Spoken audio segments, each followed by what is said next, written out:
Everybody know who I want next. I want Terrence Crawford next. You're going to make that happen? Huh? You're going to make that happen? Oh, definitely. That's the fight that I want. That's the fight everybody else want. Like I said, I'm going to get these straps that I'm going to go over there and take his shit too. All right. Errol, congratulations. Terrific fight this evening. Thank you, man. Down. Strap season. I know what time it is, baby. Terrence, I'm coming for that motherfucking belt. All right.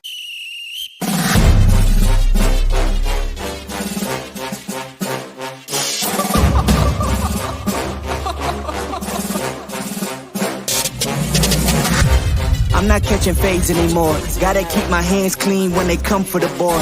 Keep it smooth like a dawn, making moves in the dark. Cause I learned how to swim in the pool full of sharks. Now they coaches, cause they can't read all his motions. How the kid never switched codes, but he code switch focus. Staring down your team with a frozen, ice cold look that could end the summer solstice. Cause I'm more like the top dog. Keep on running game and the gang will accost y'all. I be calling plays from a plane while I'm off court. But we ain't the same, you a lame, I'm a mob star.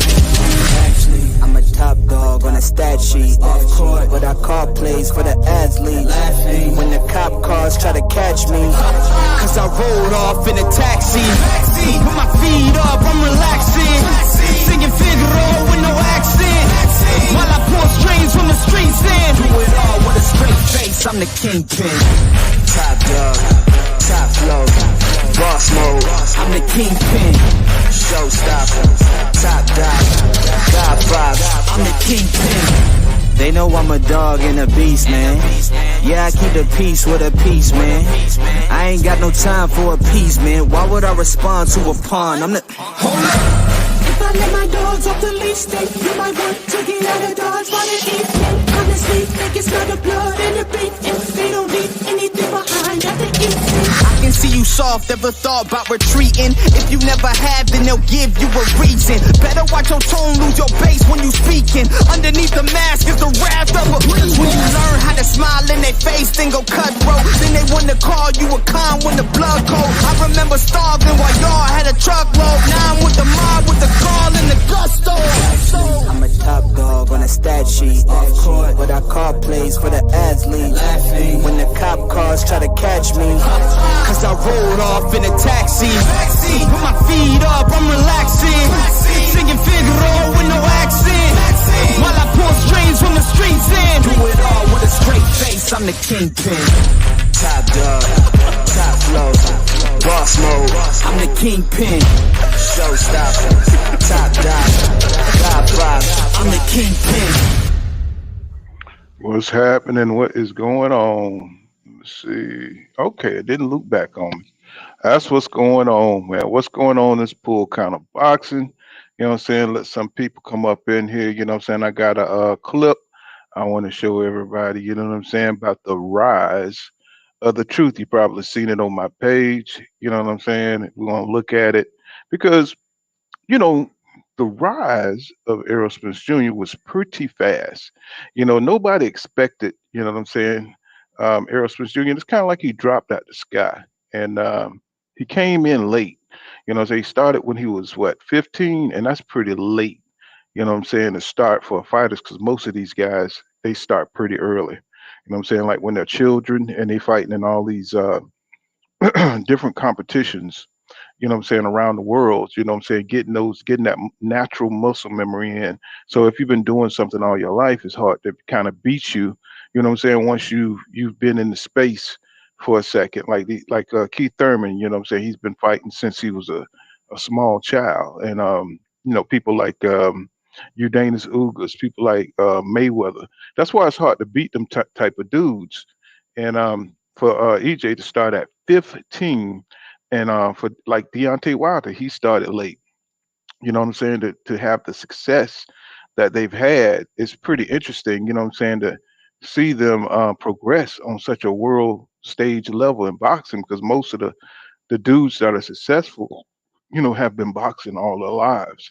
So, you know what I'm saying, learning all the little intricate crafts you got to work on, you know, different variations, and getting that muscle memory in for your jab, different variations on your footwork, different variations, you know what I'm saying, that you got to work on to be a complete fighter. So, you know, just to become a pro, you know what I'm saying, it's very, very difficult, you know what I'm saying, to, you know what I'm saying, get yourself set up, you know, to that level, because, you know, you got to get your body, you know what I'm saying, instinctually, you know what I'm saying, working on these things, you know what I'm saying? Like, you know, you got to get your footwork working with your upper body movement, and, you know what I'm saying, you're slipping, and these kind of things, you know what I'm saying? All the stuff that's got to be part of your muscle memory when you're fighting to become a pro. And, you know, we got some, you know, you got some crappy pros out there, but for the most part, just to become a pro, you know what I'm saying, that means you mastered, you know what I'm saying, something, you know what I'm saying, to be able to fight professionally. You know what I'm saying? Even if you can't beat the top professionals in your weight class, you can still beat the average motherfucker out there. Like the average NBA player, you know what I'm saying, may be trash in the NBA sitting on the bench, but you take his ass out there to any park side and that motherfucker will be busting your ass. He'll be doing shit that you never seen him do. You know what I'm saying? In the what's going on? Peace. What's going on? Yeah, yeah. You know, you could take a trash dude from the NBA sitting on the bench, and you know, you take him to the outside court, and that motherfucker won't miss one shot on your ass. I've seen it personally myself. You know what I'm saying? And you know, so it's just different levels, you know. And for you know, I'm so totally impressed by EJ starting at 15 and being able to reach the pinnacle, you know what I'm saying, of the sports world. You know what I'm saying? That's kind of unheard of, y'all. Y'all just don't understand how amazing that means. This dude must have some kind of extraordinary work ethic that's kind of like, you know what I'm saying, superhuman, you know what I'm saying? Because, you know, you got to make up for all them goddamn years, you know what I'm saying, of not having competition, not having the training, you know what I'm saying? And I'm like super impressed. So I wanted to show everybody this clip, you know what I'm saying? I think EJ put it out on his page. Yeah, he's definitely gifted, Amun. And I want to show this clip. I want to see, make sure, well, I got enough people in here. I'm gonna show the clip, and hopefully they don't pinch me for it. Metaphor for this 25-year-old from DeSoto. DFW is sleeping on one of boxing's biggest stars.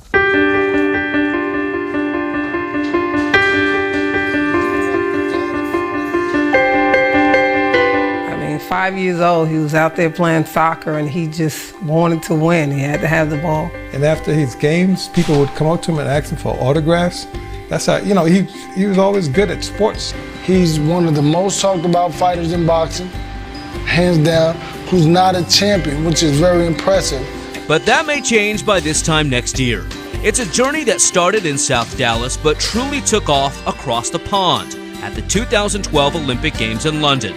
The pursuit of gold ended in controversy. And I beat him clearly. Everybody thought I won. Even the referee raised my hand before he raised his hand. The judges shockingly ruled in favor of Spence's opponent, even though the Texan clearly won the fight. Tears of disappointment ran down his face. But after the governing body of amateur boxing reviewed the fight video, they overturned the ruling. A disheartened Spence lost in the following round. At that point, I was hurt. You know, I was crying a lot and I was hurt. So it was, when they reinstated me back in, I didn't feel the same. But, you know, everything happened for a reason. I think, you know, that's why I'm in the position that I am now. Coming up on a minute to go in this third round. It's all Spence and it's all over. Two good body shot right to the head. That's it. And there was a great left hand. It is over. The southpaw turned pro immediately after, and he hasn't lost since. His Olympic story and early professional success grabbed the attention of the best boxer in the world. Floyd Mayweather Jr. asked for Spence's help to train for a championship fight. Legend has it, Spence gave the champ all he can handle, including a black eye. You know, at first I came in, kind of caught me off guard. I said, okay, I see. When I got in the ring with Floyd and I was going tick for tack with him, and you know, we was going 8-10 rounds, and I just knew, I was like, man, if I can do this for Floyd, I can do this for anybody. A guy people have called the next Floyd Mayweather. He's now 18-0 with 15 knockouts after an impressive win in mid-September. The stage is set for Spence after Mayweather's recent retirement. The DeSoto boxer is likely one victory away from a title shot for his mentor's championship belt. Errol Spence Jr. They say the next Floyd Mayweather. That was an impressive performance. Now, if those guys want to step up and fight him for one of my belts, they can do that. If not, he's going to fight another opponent. But I'm going to make sure he's going to fight for that title. If Floyd destroy guys in sparring and destroy ex-world champions in sparring, and I'm doing this great with them, my ceiling is high. I can be just as great as Floyd Mayweather. He's on a dream run, one that includes many restless, hard-working nights. It's a path he takes alone, but a path worth fighting for. David Watkins, NBC5 Sports. My life has always been a fight, inside and outside of the ring. Becoming pound for pound and undisputed champion of the world didn't come easy. It's something you have to chase, work for, make sacrifices, and go to war.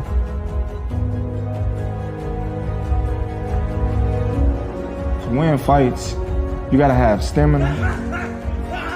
You gotta prepare yourself for any situation. To get knocked down, to bounce back, to jab, to punch, to counter. One battle at a time.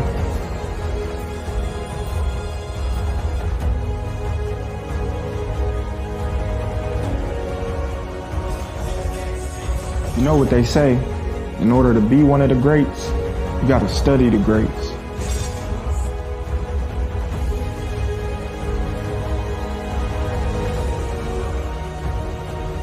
Only the results of hard work can determine your success. When you walk into that ring alone, leave nothing behind.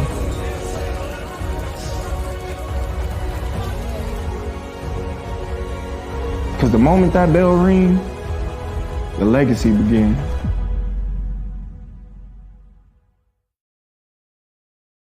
Show those clips. And here we have the dudes that, I don't know if y'all can see that or not. Can y'all see that? Where the fight predictions, on one side, you got the people who picked Errol Spence Jr., to win. And then on the other side, you got Terrence Crawford, the ones who picked Terrence Crawford to win. And, you can look at the list over here. So you got Leonard Ellaby, hey, what's going on, Don Sapan? What's going on, Queen? What's happening with you? On one side, you got, Leonard Ellaby, who picked Spence. On the other side, which is weird, you got Floyd, who picked Crawford. But we already know pretty much we think Floyd want to sign, he wants to sign Terrence Crawford, under him. God knows he needs another star besides Tank. He's going to ride Tank ass into the sun. What's going on, Naughty Crash? What's happening?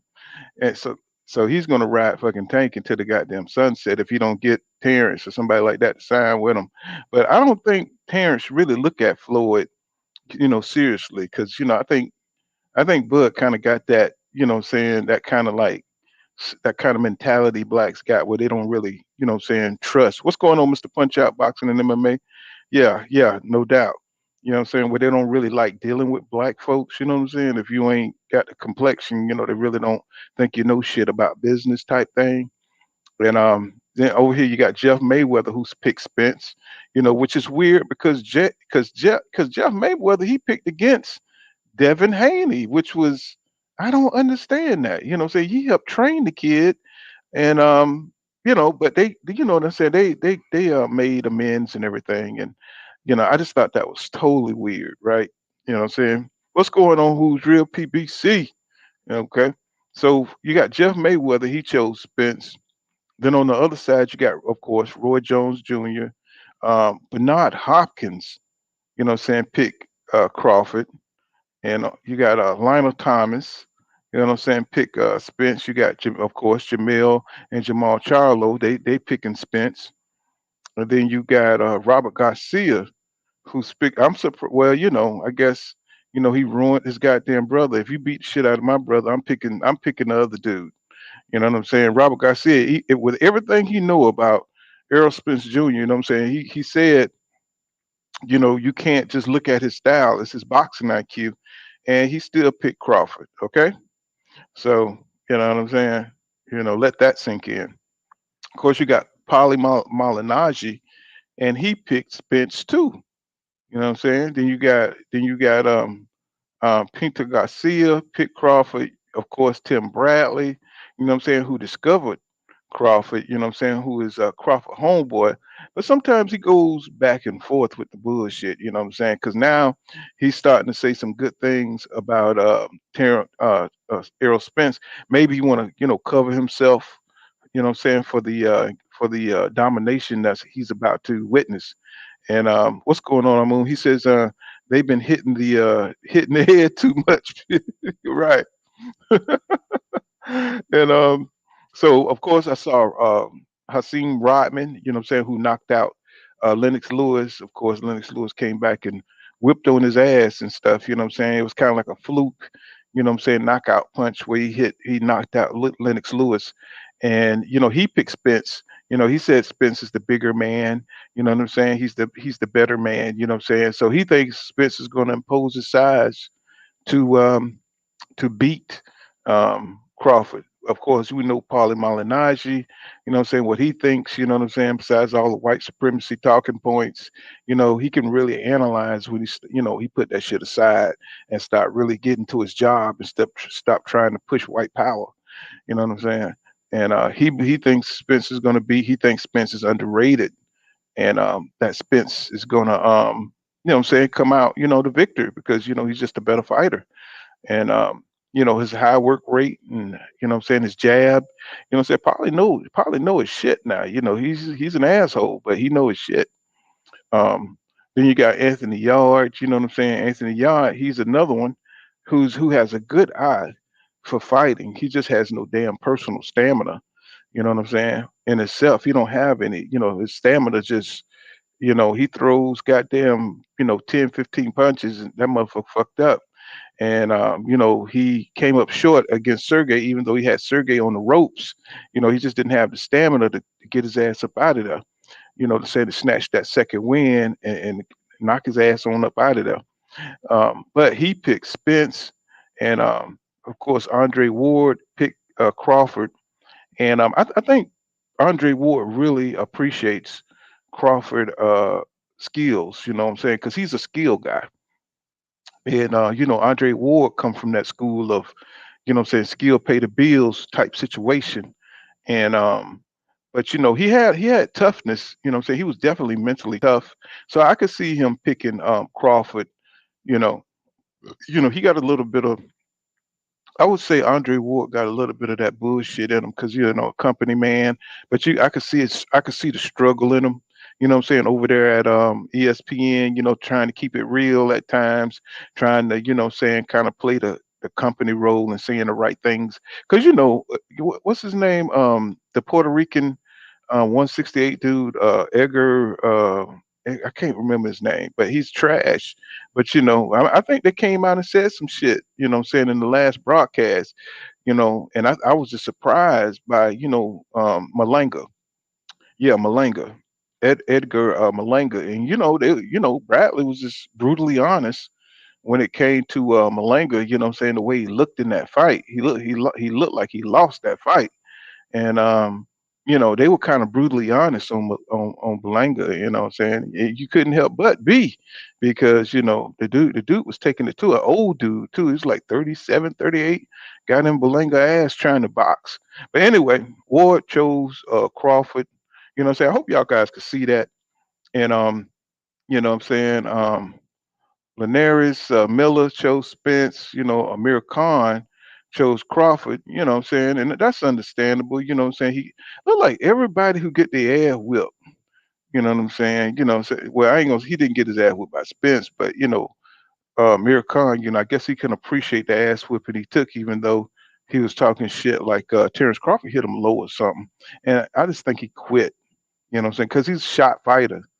And Ismail Salas, he chose Spence, which is a surprise. You know what I'm saying? Because most times when Errol Spence Jr. whip these fighters' ass, they go for Crawford immediately. You know what I'm saying? And they don't want him to shine. They don't want him to come up off their name. And that's Ismail Salas is Udanis Uga's coach, his trainer. And but he be real with the shit though. Even though, he was one of the ones saying that Errol Spence Jr. is not the same. He's one of with that bullshit. He was pushing that bullshit. That EJ wasn't the same since the crash. And a lot of people are still saying that. And I mean, I know EJ said it himself, but I don't think he was saying like I don't think it was like he was saying like it was from the accident. He changed from the accident to get more serious about boxing. That's why he's not the same. I'm saying? Not that the accident made him, I'm saying, took something away from him. That's what I got from it. And Keith Thurman, of course, the number one Errol Spence Jr. hater. What's going on, Will Hunter? Let me rinse you up, bro. I don't know why I ain't rinse you up.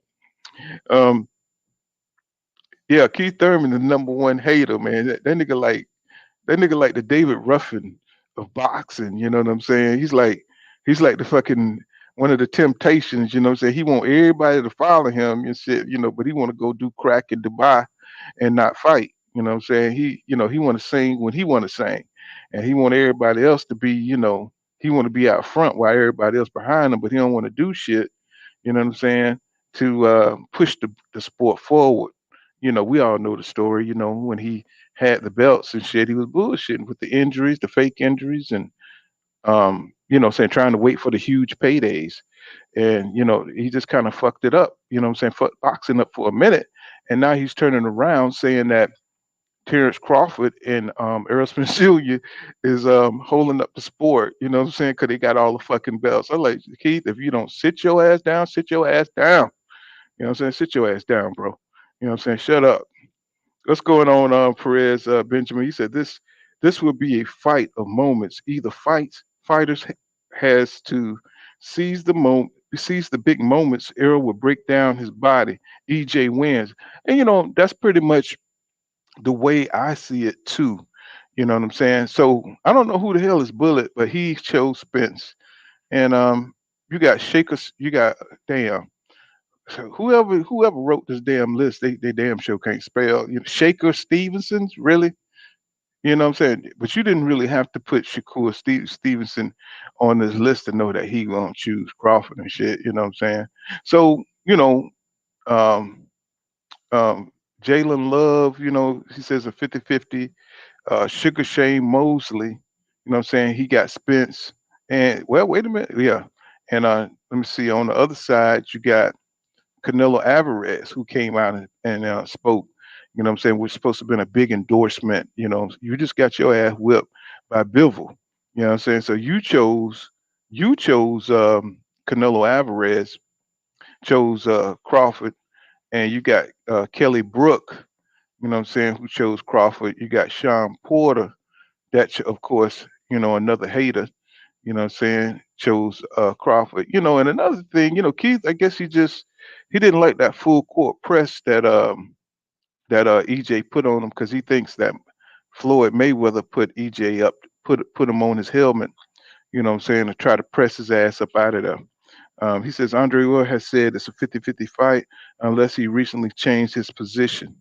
And I pretty much, I mean, I don't know for certain, but here on this list it says Ward chose Crawford, and they're pretty close over there because that's part of his stable, that's part of his company. They're over. They were at the time they were over. What I'm saying, Top Rank was dealing with ESPN for the contract, so he says Bullet is Rolly. Okay, Bullet, that's right. You showed, that's right. So Bullet chose Spence, which I'm surprised by that because, Bullet, he's a wild dude. You know what I'm saying? You never know what the hell which way he gonna lean. You know what I'm saying? You can look at his damn hairdo and tell that's something different. Mm. The way he talk and shit, he different. If he say Rolly is the best, goddamn fight in the world. You know what I'm saying? Something going on. You know, I don't know what the hell to say about that. So Shane Mosley, we already know. You know, so he chose Spence. Sean Porter, we know was going to choose goddamn Crawford. You know what I'm saying? That motherfucker, he definitely want to see EJ lose. You know what I'm saying? Because you know that motherfucker went out there and did everything in the world, you know what I'm saying, to prepare to beat EJ. That motherfucker left no stone unturned, trained for 6 months, and went out there and got beat. And so, you know, he's gonna hate EJ forever. That nigga last words from this earth gonna be Earl Jr. ain't shit. You know what I'm saying? And that's just the way it is. When you train at your best and you just wasn't good enough, yeah, he gonna hate your ass. You know what I'm saying? And Danny Garcia now here he says it's a 50-50. You know what I'm saying? You know, I guess Danny Garcia was smart enough. Like I don't want to, you know, he just washed my ass for 12 rounds, so I don't want to say nothing stupid. You know what I'm saying? And you know, come off like a hater. So he said 50-50. Jamel Herring says it's 50-50. On the other side, James Toney says, you know, he's going for. Of course, we know what James Toney, you know, the old punch drunk ass. You know, he chose Crawford, and he talking about Errol Spence Jr. may not make it 6 rounds and shit, bro. You know what I'm saying? Are you fucking serious? You know what I'm saying? You need to go sit your ass down back in Michigan and shit. You know, you better show that nigga that shoulder roll or something, because you know when EJ come forward, that nigga gonna have to do something. You know what I'm saying? Because that pressure is going to be tremendous. And if you ain't got no shoulder roll like James Toney, you know what I'm saying? Apparently, a few of those damn punches got through because that nigga can't talk. You know what I'm saying? Team Elite, he said, I don't think it's going to be a 50-50 like people think Spence is going to dominate. Let me rinse him up for that goddamn shit. See, you know, and I wrench up my Bud crew too. You know what I'm saying? You know, I got Bud dudes that are wrenched up. You know what I'm saying? But those are logical Bud fans. You know what I'm saying? They pretty much, you know what I'm saying, know they boxing. And you know what I'm saying? I've seen them around the spaces, so I know they know what they're talking about. They ain't pushing, you know, that propaganda bullshit. You know, they pretty much know what it is. And so you know, it ain't just strictly, you know, that you got to be a Bud fan or nothing like that.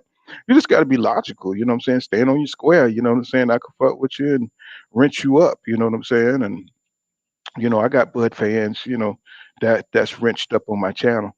So you know, don't think it's that kind of party. And you can come up on the panel.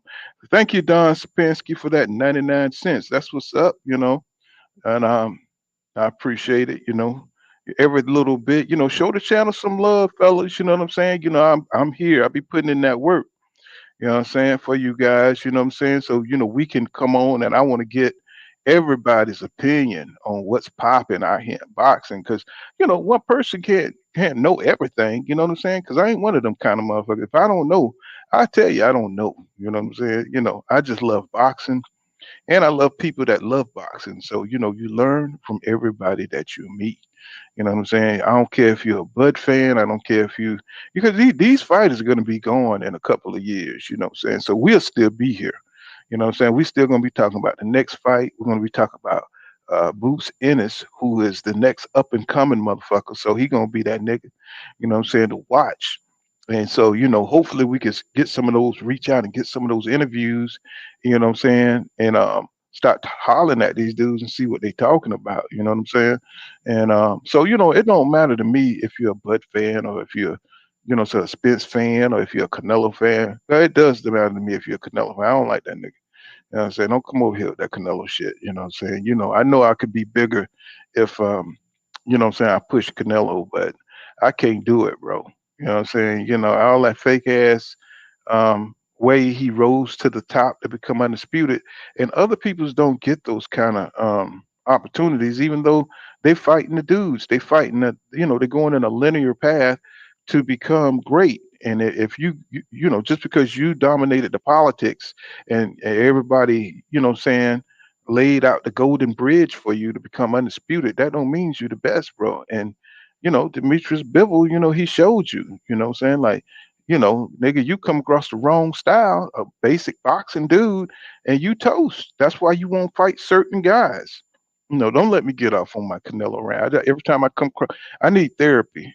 You know what I'm saying? When it comes to Canelo, I need therapy. You know what I'm saying? 'Cause I just can't believe that this motherfucker come into boxing and just fuck the whole thing up on some popularity shit. You know what I'm saying? But it is what it is. And you got Jose Benavidez Jr. chose Crawford. You know what I'm saying? Now, this has got to be some Stockholm syndrome shit because Jose Benavidez Jr. gave what's going on, Emmanuel 17 Lion? What's going on, bro? So Jose Benavidez Jr. Now, this got to be some, what I'm saying? Crawford must be beat his ass thoroughly. You know what I'm saying? For him to pick Crawford because Jose Benavidez, he was giving Crawford a lot of issues. You know what I'm saying? But he believes that Terrence Crawford got the skills. You know what I'm saying, to beat EJ. You know what I'm saying? So he think he's more craftier. I saw the interview where he thought when he picked Crawford, he says just think he's smarter, got a higher boxing IQ, and he'll figure out a way to beat EJ. You know what I'm saying? But I said, shit, they must be shot your ass in the head, you know what I'm saying, instead of the leg.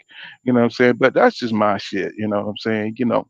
That's just me, you know what I'm saying? That's, what's going on? Oh, Emmanuel 7 Lion. Okay, did I say 17? Yeah, I'm sorry, the L. Emmanuel 7 Lion, my bad, bro. And so then let's go down the list. I did Jamel Herring. So you got Ugas, you know what I'm saying? So Ugas says it's 50-50.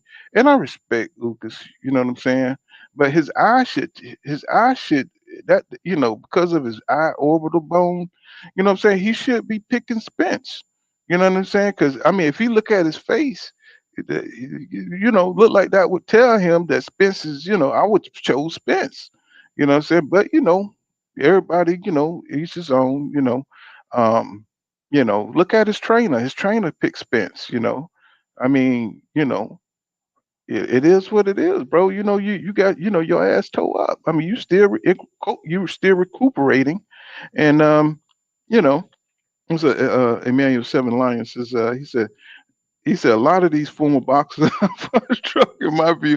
He said it almost seems like a conspiracy to go against Errol. Yeah, I know. And it's like it's an agenda because it's like, to become the face of boxing, y'all, let's admit the shit. Let's just get the shit out on the table. To become the face of boxing it's a big deal. When Floyd became the face of boxing, that motherfucker was hated. You know what I'm saying? When Ali was the face of boxing, he was hated. Roy Jones, when he was the face of boxing, he was hated. You know what I'm saying? When you that dude, nobody wants to see you up there, especially other fighters who think they can beat you. You know what I'm saying? And they want to stop EJ before he officially becomes the face of boxing. You know what I'm saying? Everybody talking about him. Everybody, rappers are rapping about him. You know what I'm saying? Before you become that dude, you know what I'm saying? They want to stop him.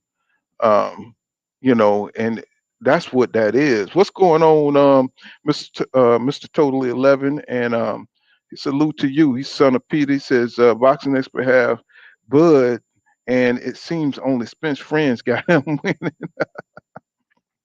Well, it is what it is, bro. I mean, we got some boxing experts on this list. We got other fighters, you know what I'm saying, on this list. You know what I'm saying? So who blocked the manual? Let's see.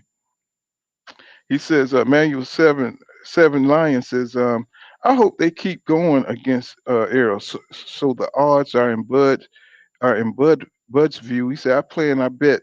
He said, I plan to bet a bag because I'm just that confident that Spence is gonna beat the dog shit out of Bud to make a statement. I think so too. What's going on, Patrick Alexander? What's good?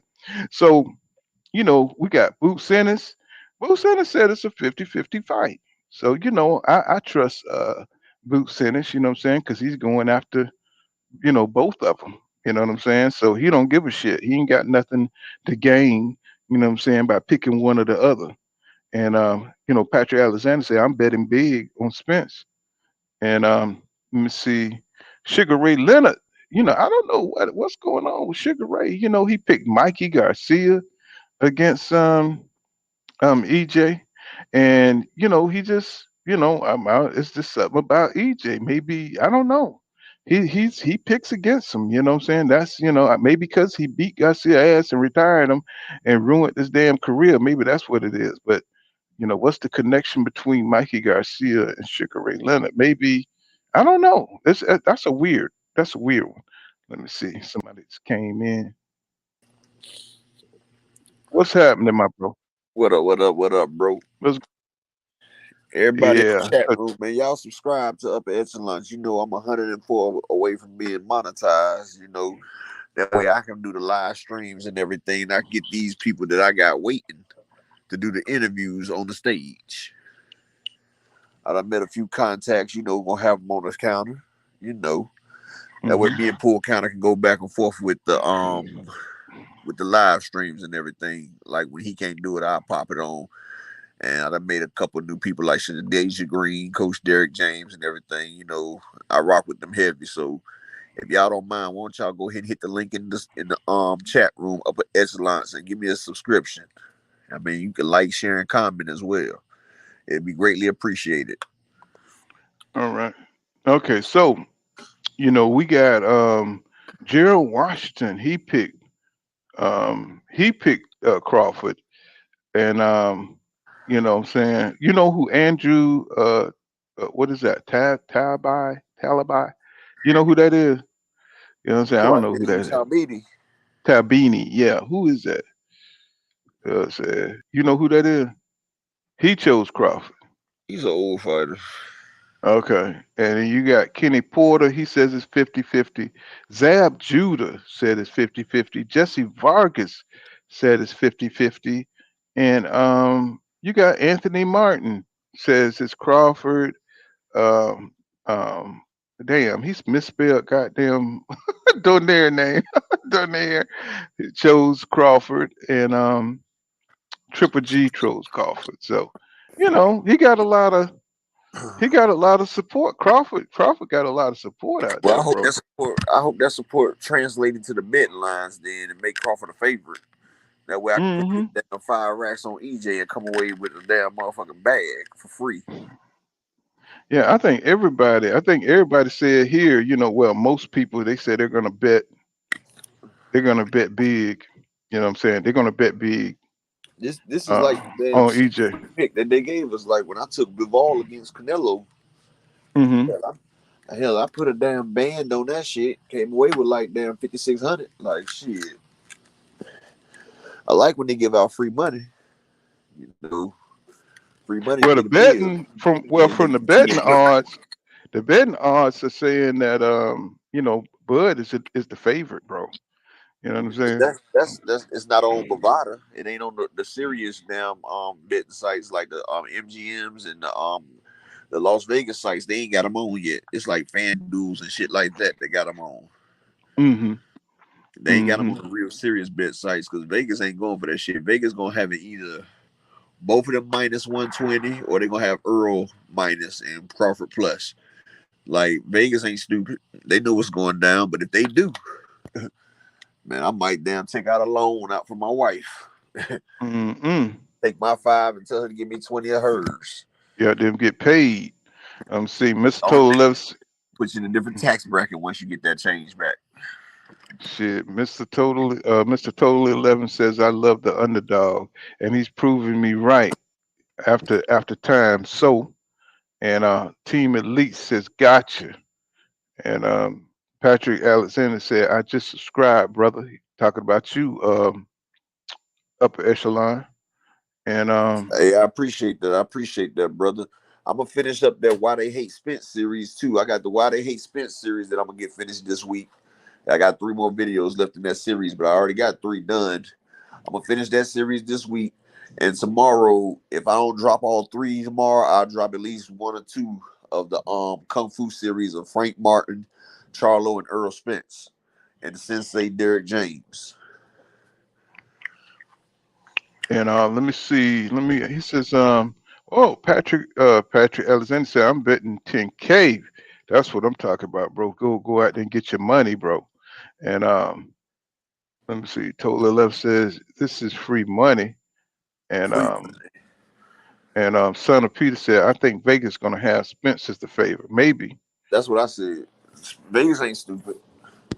Maybe. A lot of times you know what I'm saying? be favored in Vegas. Just like everybody was saying Abraham Supernova was gonna beat Robert Robertson Ramirez.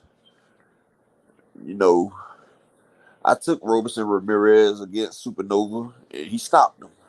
Mm-hmm. Everybody was putting him in favor because he came down from 130, but they forgot that Ramirez, that's the same guy that beat Shakur Stevenson for the gold medal. So that man was tried and trusted. So that man was a boxer. He lost his first fight and won 9 straight in impressive fashion. And Supernova, his 20-0 record, was another victim. Well, I think a lot of people hate Spence because of how fast he came up to the top.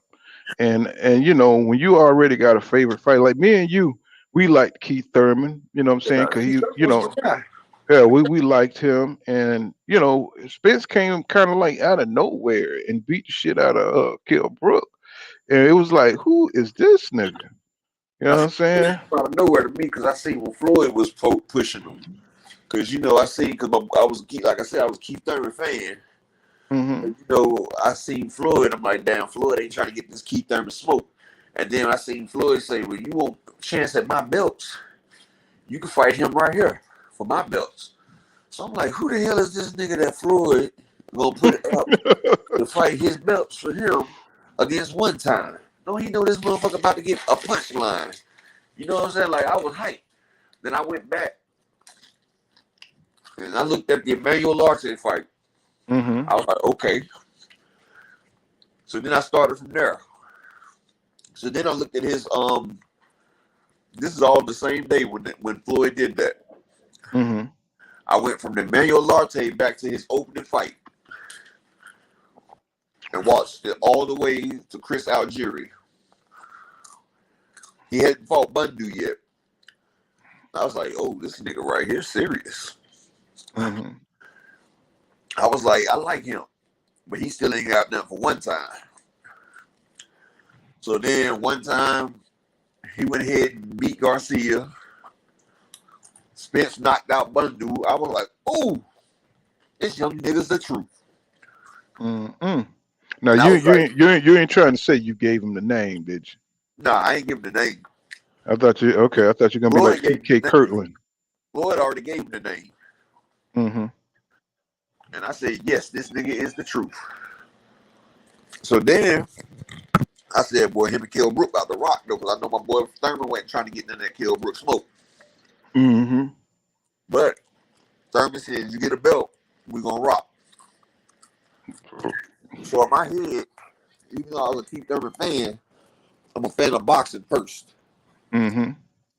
So I was like, okay, I wanted to see Keith Thurman and Kell Brook. But I was like, what if this nigga go over there and stop Kell? I'm watching the fight. Kell Brook up 4 rounds to 1. I was like, damn, Kell about to watch this little nigga. Then it's like, as soon as I said that, I seen him come out. And I seen him start, because, you know, I seen him throwing body shots while Kell was doing the more impressive looking shots. Then I seen him hit Kell with a left to the body that buckled his knee for a second. I was like, ooh, that hurt. Mm-mm. Then I seen Kell start to tighten up his damn body and backing away trying to shoot with the jab. Mm-hmm. Seen him get on Kell Brook ass, and he won that round. It was 4-2.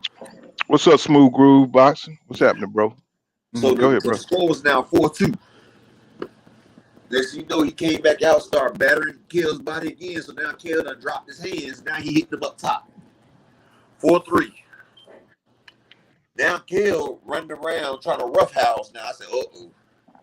I said, Kell fighting dirty now. Now he want to sit there and mug the man.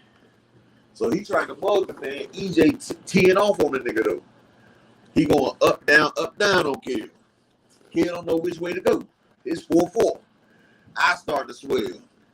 Kell body starting to bruise. And this nigga starting to get his sweat going.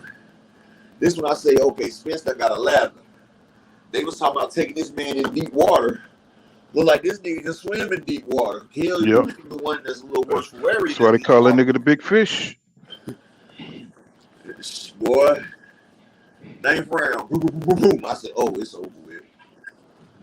I said, this nigga done got 10 times stronger than Kell now. Kell facing off. Kell done went down. Then that man's eye is damn near closed. Then I see him stopping and check on Kell. I said, "You can't wear rock. Throw in the towel." Then he just came out there and just brutalized and beat him. Then Kell. That's what I'm saying. Kell's a real dog, though. Mm-hmm. Kell was like, "I ain't going down like this." Just lost the 20 seconds. Kell came out there and he was giving his mind, body, heart, and soul for 20 seconds. And after he finished, he caught Errol like 4 or 5 good shots in that damn series. And Errol ate that shit like they were Scooby snacks. And turned around and returned the fire. It was like he absorbed all the power that Kell let off on his shots, multiplied it, and gave it back to Kell ass. And that was all she wrote. That man eye was hanging. He had to push. He kept pushing it back up with the glove. It was over. Listen to what Kell Brook said. He said, "My eye was out the socket." Mm-hmm. Yeah, his eye was pretty messed up. And you know, it's funny because during that fight, the commentary was so fucking biased, bro. Oh yeah, they was over there in England. They were really tripping, bro. They were tripping. But one thing I've noticed, the commentary is always biased against EJ. I've noticed that. It's always a biased commentary. Like they said, Ugas hurt him. That nigga had pushed Errol. Where the hell did he hurt him at? Before he knocked the mouthpiece out. Mm-hmm. I see people making damn little videos like Ugas hurt Spence, then knocked the mouthpiece out. And I was like, damn, they pushed the nigga, dog. Like niggas be reaching, bro. Like Errol, his dominance is so complete that he make the average motherfucker feel less than the man. So they have to try to pick some way to make him not as great as he is so they can feel better about their self. Right. It's called self-esteem. Nobody should make you feel any type of way about yourself because it's self-esteem. You should be able to make yourself feel that type of way. And no man should you be scared of because the same way they did it, you can do it yourself. If you had the heart and the tenacity and the will to do it. Right. You want it more than the next person. Mm-hmm. And after that fight, I said, yeah, Keith Thurman, boy, you about to lose this fight, maybe. I said, boy, you got to run up and you gonna have to run the whole fucking fight. I said, he gonna have to pitch a shutout. But you know, Keith Thurman smart. He saw Spence fighting style. One thing about Keith Thurman, he can look ahead. He can see. He's very good. Smart. He's very good at analyzing, you know what I'm saying, fighters. And he saw Spence, you know what I'm saying, that he saw his hunger, you know what I'm saying, he saw what he can do in the ring. He was like, I'm not fighting this dude. He seen that no matter what he do, he couldn't outrun or get away from Spence once Spence got down with him. Mm-hmm. And he seen that. And see, people don't know, Thurman's one of the smartest boxers out there. He has the, like Sean Porter said, Keith Thurman had the highest boxing IQ out of anybody he's fought, even over Bud. Keith Thurman is a boxer. He knows his shit. And Keith knows what he can and can't do. And he knew he could run from all these other fighters. But he knew if he got in the ring with Errol the True Spence, that ring would have got real small and there'd been nowhere he could go. He's vulnerable to the body. And the way Errol snatches a nigga soul out his body, Keith knew that shit wouldn't last 6-7 rounds. Let me get some of these comments. Team Elite says, he said all the old champions probably haven't seen his fights. He said they go by what they go by what someone said in the past, something like a spreading virus of hate. You know what I'm saying? I feel that too, my brother. He says smooth groove boxing, what's going on. And Patrick Alexander says Bud inside parts gonna be vibrating like a gong. He said he's gonna get gassy. And Patrick, you got Patrick Alexander says the 44 raging palm technique. And Yes, sir. Perez Benjamin, what's going on, my brother? You know what I'm saying? Welcome to the channel. He says, I remember when people wouldn't fight EJ. That's right. Then he cleaned both sides of the road.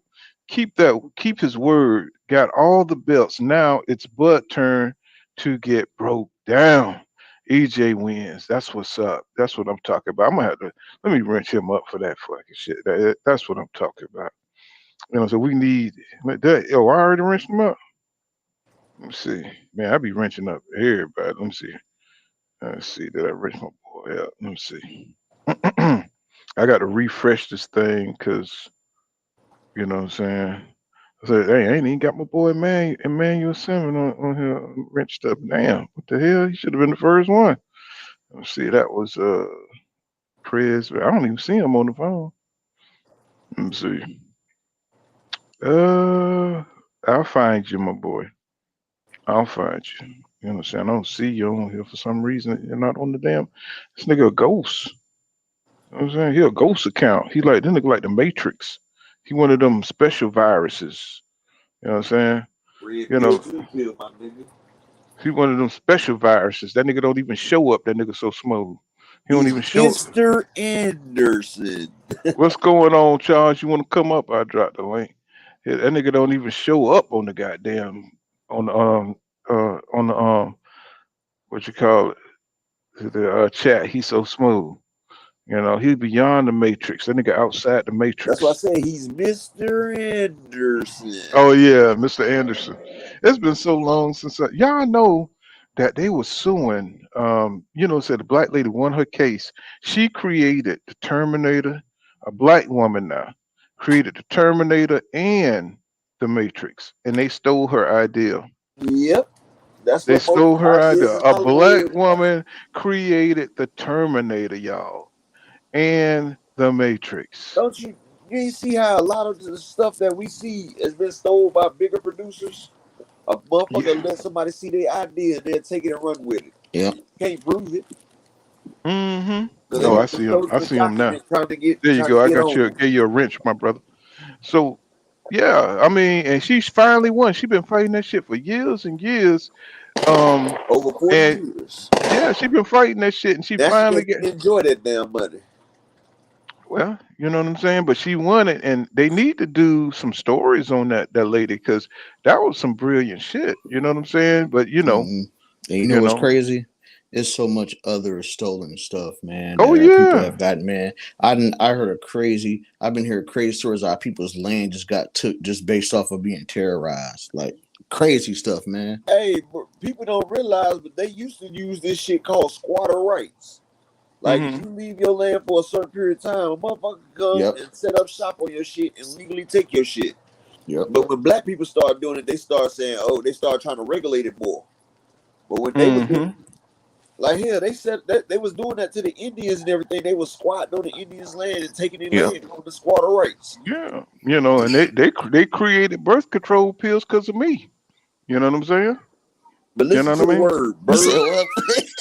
Listen to the word though. I thought I was tripping, dog. Control. Do you hear what? Listen to the two words though, fool. Fool, man, you a fool, man. Control. Controlling birth. Birth control. They trying to control the birth rate. But you know the reason why they stopped all this abortion shit? They did this because it's too many white people that sit there aborting kids. Like the white women are the leaders of abortion, right? And the white race, I hate to say it, because I'm not racist, but you know the white race, they're starting to run out. We're gonna act like we just didn't hear 2 gunshots. We're gonna act like that. We're gonna act like we ain't just hear 2 guns. You ain't hear that up. Probably fireworks in somebody's background. Shit. Oh yeah. I forgot it's the 4th of July. You're right. My bad. Go ahead, my brother. I'm sorry. Hey, all right, I'm bad. My fault, man. I know y'all probably like, man, he live in the hood. No, it's fireworks outside. Man, you shit. Shooting holes in your wall and shit. Go ahead, what you saying? My neighborhood too.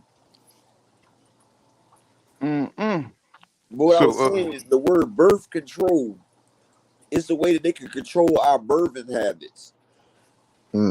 It's white women made up over 80% of people getting abortions, and the white population is starting to die out because white people start to mix with black people, and once they have babies by black people, the kids are no longer white. So that's why they trying to push. That ain't dying out. That just means they learning how to dance. That's all. I mean, I know, but you know, the way they looking at it, they looking at the white race will be extinct in the next 40, 50 years, they tried to say, right? So now they stopping white women from getting abortions, and they trying to promote, you know, same race, you know, couples, like, you know, date your race, have pride in your race. You know what I'm Mm-hmm. saying? Because, you know, they dying out. That's why they trying to make sure that they keep going. Right. You know, well, you know, the census for 2000, what was it, 40? You know, what I'm saying, supposed to be, um, shows that you know they will be supplanted by minorities. You know, by the year, and they're it's causing a big, you know, a big panic amongst Yeah, them. You that's know, why they're stopping white women from getting abortions, really. well, I did like a thing, you know, when I was back when I was serious about this shit, because the problem is you're never going to get, you know, black people on one accord, you Right. know what I'm saying, to be able to see things the same way. So, you know, somebody will knock your ass in the head and throw you in the ditch before you know what I'm saying, if you start to get people to think your way, people will become, you know, you know, you once you get tied up in the politics like Malcolm X, and you know, it could be very dangerous, Yeah, you know what I'm they'll saying? kill you. They'll kill you and make it look like one of your own people did it. And you know Right. what? And you know what? How it should be, because it's like that, man. You just gotta build you a circle of people Mm. and hope just people just gravitate to that circle. And then once you get in that circle, they infiltrate your circle and get you that way. They do it on all the Exactly. time. Yeah, they can do it that way too. Yeah, Yeah. you know, if you just study the past history, you know what I'm saying, it teaches you everything you need to know. The You know what I'm Black saying? Panthers, Because everybody, they always well, get us that yeah, everything human history. nature is the same, and there's a playbook that works over and over, even though you know they see the play, but nobody tends to do anything to you know, combat what's going to happen. You know what I'm saying? Human nature is human nature. You can always pay off somebody, you know what I'm saying, to betray somebody with a great idea. Yeah, it's always somebody that's selfish and greedy that would turn on their damn mama to come up. Right, right. Like some of the great civil rights leaders were, you know, working with the FBI. You know what I'm saying? Look at So, Jesse Jackson and Al Sharpton. They mhm. asses was against Martin Luther King on the low. It's been proved. Like, And it wasn't even about the ideas. It was just about being an opportunist, about Yeah. being in front, being up front, and that's the problem.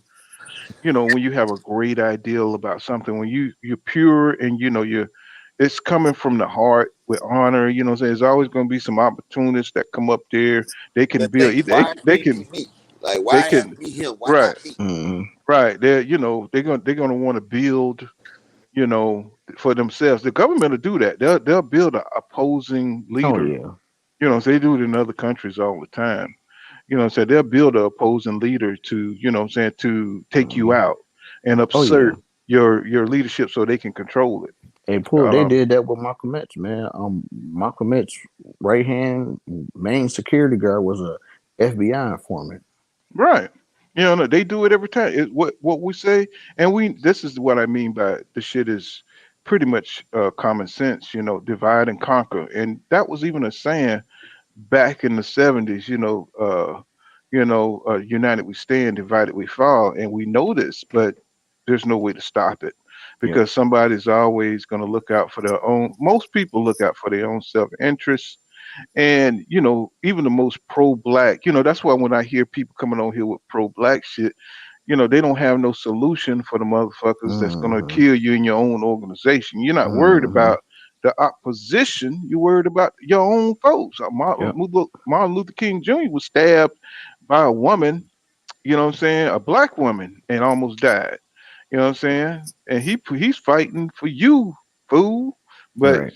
from whatever rhetoric she's hearing, he's stirring up the white folks, and it's tougher on everybody. So, you know, you just never get all black people on one accord. You know what I'm saying? Even if you're fighting for them, black people gonna hate your ass. You know what I'm saying? So I'll be like, man, just raise your family. You know what I'm saying, and try to do the best you can. You know what I'm saying? Because you know, the more you stretch out beyond yourself, you know, the things that you can't control, and you know, motherfuckers gonna be really coming at you, and you don't need that kind of pressure. in your life. When you're talking about things that's really passionate about people. And I thought when I read those books when I was in high school, I said, you know what? I'd never become a political leader because you just can't control it. You can't control what people think, and you got to be, even no matter how persuasive of a leader you are. These things are just germane. It's just what it is. It's just people are not going to see you the same. And if they feel like, look at David Chappelle. He just got rushed. You know what I'm saying? You know what I'm saying? In a concert, he's a comedian, y'all. You know what I'm saying? But people are so sensitive. Somebody, they writing manifestos because you know they get depressed and oh, if I could take out David Chappelle, then life would be great. So you never know. So I say stay low key, fuck all this idealism because folks just don't. You're just not going to be able to get everybody on one accord. You give a nigga a piece of chicken, you give a nigga a goddamn 6-piece snack pack, and you dead. You know what I'm saying? And a biscuit. Oh, you dead. You done. No, that biscuit, he gonna run over you 2 times. You know what I'm saying? For that biscuit and honey. You know what I'm saying? I'm gonna say one thing. Like, That's real talk, Dave though. Chappelle's a whole lot different from when they got finished with him, though. Oh yeah, Like, my I man's ain't just no lumped up. conspiracy theories or nothing, but Dave Chappelle look a whole lot different than he did before they kidnapped him for a little bit, right? Mm-hmm. Like I said, I don't think it's the same Dave Chappelle because now he doing shit that he said he would never do. And Dave Chappelle, before that shit to Africa, he was really scared for his life. And that's why he said, I'm not coming back over there because they trying to kill me. Mm-hmm. Now he just sitting there all cool and everything. The man's whole body and face structure changed. Go look at the old Dave Chappelle and the new Dave Chappelle. Oh yeah. Well, he got older, but and he started hitting them weights. Bruh, his voice don't even sound the same, dog. Like his comedy is not even the same. Like his pitches, his deliverance, all that, none of that shit's the same. Well, actually, I mean, he's more political than ever. You know what I'm saying? He wasn't as political. I'm just I'm saying, just just look at Dave Chappelle. Like really look at him. Compare old Dave to new Dave. It look like two different people. And these Well, motherfuckers. so you what you change, trying man. to say? You trying to say he cloned or something? They cloned them I and ain't trying to switched say them nothing. out. I'm speaking facts right now. It's up to you to make your own thing. All I'm saying is go look up the old Dave Chappelle before that trip to Africa and before they tricked him into coming back, and look at the one now. But you gotta look at this too, bro. That's like saying, look at me when I was 12 years old and look at me when I was 21. I mean, You you probably still be grew the up from same that. person physically, and you can tell like your facial structure ain't gonna change, bro. Like his whole bone structure looks different, bro. Like I'm not trying to be a conspiracy So you theorist. saying this nigga's a whole nother nigga? Yeah, that's what I'm Yeah. saying. Like, and they've been known to take people out and put different people in the place of that person. Like everybody said, Gucci Man ain't the same person. Like Full that man kind is of completely. boxing. Welcome to the Twilight Zone. Yeah, You know what I'm saying? I'm just saying, look You into it are entering a land and of don't think that they can't do it. See, they got the team. altered They got universe. people washed like it can't fucking happen. People don't realize everything that they put in movies is shit that's possible or shit that they've done. What they doing is they're getting you conditioned for it. So in case it happens, then you be like, oh nah, it's called washing the masses, dog. People need No, to wake up, I bro. understand what you're saying. Did you ever see that movie Hellbound, where the motherfucking y'all know what I'm talking about? It's a movie on Netflix where the goddamn angel comes to you and tell you marked for death, and then the damn That the show, hell. when the damn demons come and take the dude. Mm-hmm. I forgot. I know what you're talking Yeah, about. I forgot the name Oh, of it. that he shit even took was. the preacher man. Mm-hmm. That shit was crazy. No motherfuckers just start coming after your ass. But Yeah. let's get back to boxing. You know what I'm saying? You know what I'm saying? We on some goddamn weird You get it all conspiracy, down but here on full Yeah. count. you know what I'm saying? We got episodes of the Twilight Zone, nigga. You know what I'm saying? So Team Elite says hit that like button, please. And Prayers Benjamin says, salute and love the channel, my brother. Love you too, my brother. It is what it is. If you Somebody got to subscribe to love you. Upper Like Echelon, Kojak used to say, who loves you, baby? You know if what you I'm guys saying? subscribe to Upper Echelon, please take out the minute right now to go over there and subscribe to my channel. You know, I'm on the road to 1,000.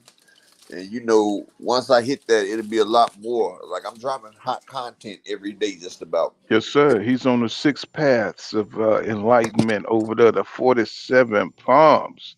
You know what I'm And saying? like, Go ahead.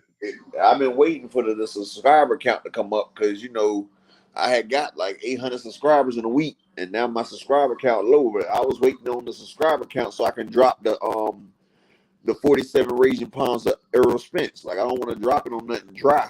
Like so that's why I'm saying y'all get the likes up and the subscribe. And I'll drop y'all that fresh content that y'all waiting for. Hey, Patrick Alexander. Hey, man. Hey, I know how you feel, bro. You just, you know what I'm saying? Ever since we've been born, bro, you got to stand, you know what I'm saying? Time gonna stand still on you, bro. You know, either if you go to a jail, you know what I'm saying, you're gonna be looking at the wall. You know what I'm saying? Just, we have ups and downs, and you don't always stay up and you don't always stay down. So you got to be able to, you know what I'm saying, just hold on, bro. Things are gonna get better for you, you know what I'm saying? Even if you ain't got no control of the situation, you know what I'm saying? It's a lot of depression and shit black people got to deal with because when the bad times happen for so damn long, you just feel like, God damn. And then now we got to deal with different realities of our women acting crazy and shit, and manipulating our minds with our children. I go through that too, but we just got to stay strong because the Lord made us to overcome and adapt. That's what's up. That's what we do as black men. We overcome and adapt. You know what I'm saying? And believe it or not, as time goes on, bro, you know what I'm saying? It'll get better for you. You'll meet Yep. another motherfucker that's better, and that's what it is, bro. You just got to hold on. Things get better, bro. And You know what I'm saying?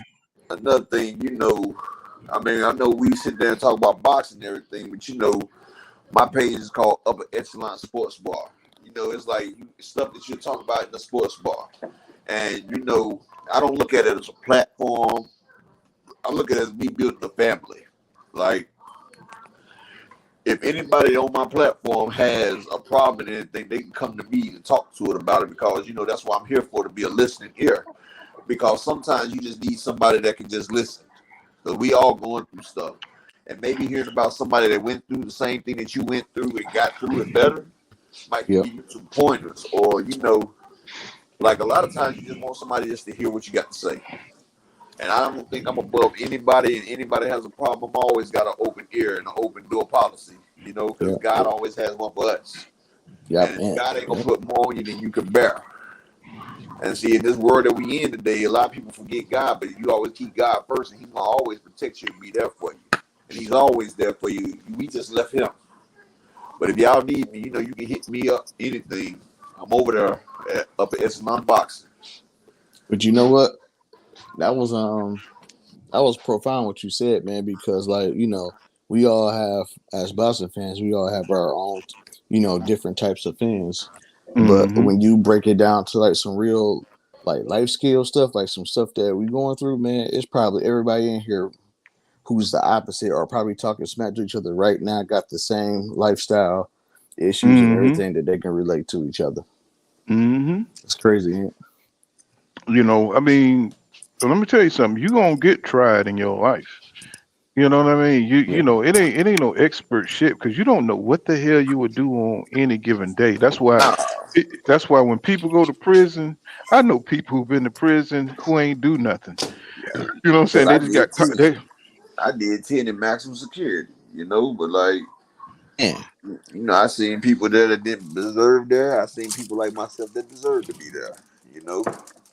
Like I knew what I and was doing before I did it. You know what I'm saying? Like I knew I was pushing the wrong thing well, for the nation. So, you know, that's what people don't realize is you know what you're doing before you do it. So when you get caught, that's your fault because you knew the risk before you took it. So you can't blame nobody for your own mistakes. I've mm-hmm. never been one to blame nobody for any mistake that I've done. It's called manning up. You know, and see, there's so many women out here having kids at an early age with no father figures around. These niggas don't know how to be men, and that's the problem with today's world. Yep. Too many young guys out here that don't know how to be a man. And us as older guys, we need to try to show some type of guidance and try to help the young ones coming up. Because if not, we just gonna have a world full of lost men, a lost beta men. Because women raise these men, and as a woman raising a man, they taking on female tendencies, becoming beta males. They don't got that alpha energy.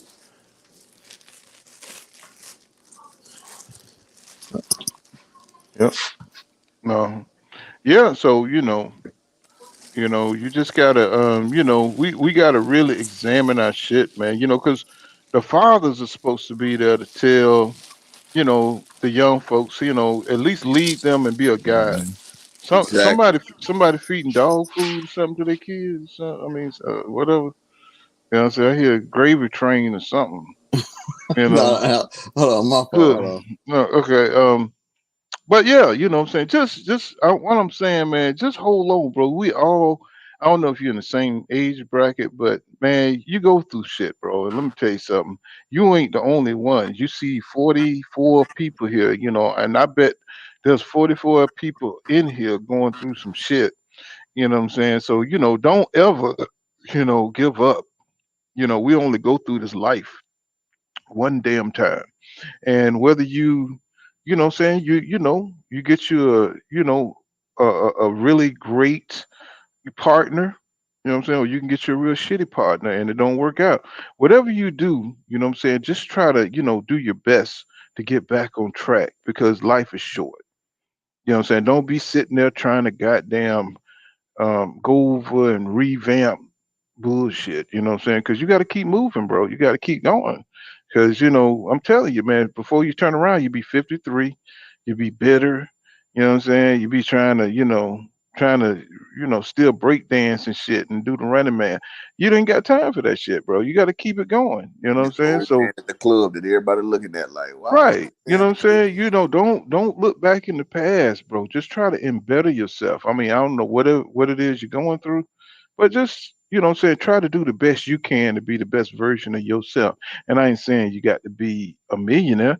I'm just saying just try to, to lift your self-esteem. And see, that's what black people do. We overcome and we adapt. You know what I'm saying? That's what we do. No matter what we go through. You know what I'm saying? And fuck all them odds and all that shit. I came from Skid Row. You know what I'm saying? When I got a divorce and um, you know, these things that hit you that you never account for. And you never know how you're going to react in certain situations because you get attached to your children and they could be used to manipulate you in certain ways. So we have to control our emotions at all times because there's an agenda against us. The prison system is made to profit off of our backs. That's the new slavery. And the word needs to be spread around that we don't need to be in that prison system. You know what I'm saying? It don't take much to get in there. And they're using our women to put us up in there. You see what I'm saying? So, I mean, if I could be a speaker, I would tell brothers, what I'm saying, get a game plan and just keep yourself out of trouble and just work on yourself and fuck these they use you the know music. They use the music and the women. See, the right. music promoting this damn lifestyle that them motherfuckers is not living, but they push it on us black people that's out here, and niggas like, okay, that's the thing. Like most of these dudes talking about selling dog food, doing all that crap, they haven't done it. I mean, not proud about nothing I've done, but I done touched everything. You feel me? Like they call me social, like for a reason. But see, I've learned that they try to come at us and make us see an image in which we want to damn do. And see, they done choose these females to make them think that if a man can't provide, if he not bald, if he ain't got this glizzy and his diamonds and all this crap, then he's not a man. And see, Mm-hmm. those men are less because they're following a trend. They're following a setup. They're following a trap. And so they trapping people. Getting motherfuckers to rap with the guns and everything. Like they want everybody to go get a gun. You know, having an unlicensed firearm is a felony. Having a gun, they're gonna lock your ass up. And one thing about the damn prison system and getting a record, it's easy to get one, and it's hard to stay off of it. They have a 92 return rate from a person that gets locked up and go to jail has a 92% chance of returning to jail if he's an urban individual. So once you already get in the system, it's time for you to be recycled, and they know it. So the only thing they're doing is waiting for you to mess up just so they can get you in the system. Once they get your prints and get you in the system, it's a revolving door. That's what they call it, the revolving door. And they laughing like, I see you again. Especially something petty, and then they let them petty things add up. And then after they tired of playing with you in that petty shit, then they habitualize your ass and hit you with something major. Well, that's because it's a plan, bro. It's an agenda. You know, yeah, it's an agenda. It's the plan. It's an That's why agenda. they pushing you with the music. You know what I'm saying? So it ain't, brothers. It's not about you being bad, and I'm pretty sure most of the older guys know this. It's about their their need to eliminate the male competition. You know what I'm saying? You know, and I don't want to get too deep into this. You know what I'm saying? But you know, they don't want niggas out there mixing the races. You know what I'm They don't saying? want black men teaching the youth as well, Right. because without the father there, then they can pollute the kids' minds and have them out here like these damn young people without no souls running around here shooting and doing stuff to old people and people that's innocent. Back in my day, you only did shit to people that was part of the game. Like, nigga, you chose to do this street shit, so you know you out here in the street shit. These people are taking people that's not even in the streets. Like, these regular people that y'all doing shit to, and that's not unacceptable. That's not gangster. That's cowardly shit. How you gonna play football against a basketball team? You know what I'm saying? That's like y'all coming to play football against a team of basketball players. They didn't sign up for that game. But you gonna force it on them? Nah. Man of Yah said he said cloning is government documented going back to 60s. And you fall get up says yes, they did clone that man, just like Eminem, Gucci, and Rick Ross. You know, so but there's a lot of shit going on, man. You know, I kind of keep, you know, really, you know, you could be aware of shit, but you know, don't put yourself in harm's way, because there's a lot of bullshit going on. People are trying to control the destination of the next century, right? So, you know, they're being exposed, you know, from this social media shit. You know, anything that goes on, it gets out. But people are not, you know, they're trying to survive. They're manipulating but put it this way, you know, if you got to survive, they shortening the food. You're trying to control the outcome and the power. You know, make Roe versus Wade. You know what I'm saying? All the shortening of the groceries, the what you call it, COVID-19 shit. So they're trying to. It's about survival. So, you know, without getting into all the details and shit, if you think about it, if the whole world is melanated people, you got to survive somehow, and you got to manipulate the power. You got to stay on top of that shit by colonization and racism. You know what I'm saying? That's the only way you're gonna survive. Like now they got the monkeypox out. Come on now. I'm just saying, you know, you said now you're starting to hear COVID come back strong again. Before it was almost done. Now I'm hearing motherfuckers are dying of COVID again. You know what I'm saying? So, you know, they're doing this on purpose. So there's a biological warfare that can be predicated upon the people if they have to. If they feel like there's too many blacks coming into power, shit.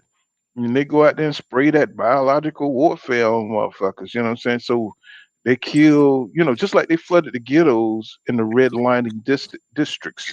The heroin when them chemtrails that they dropping off. Man, I was just about to say that, man. I was about to say they're dropping them chemtrails more than ever now. Drop it over the black neighborhoods, but God is amazing. You know, God blew the wind a little bit. Yeah. So he pushed that shit farther than what they thought.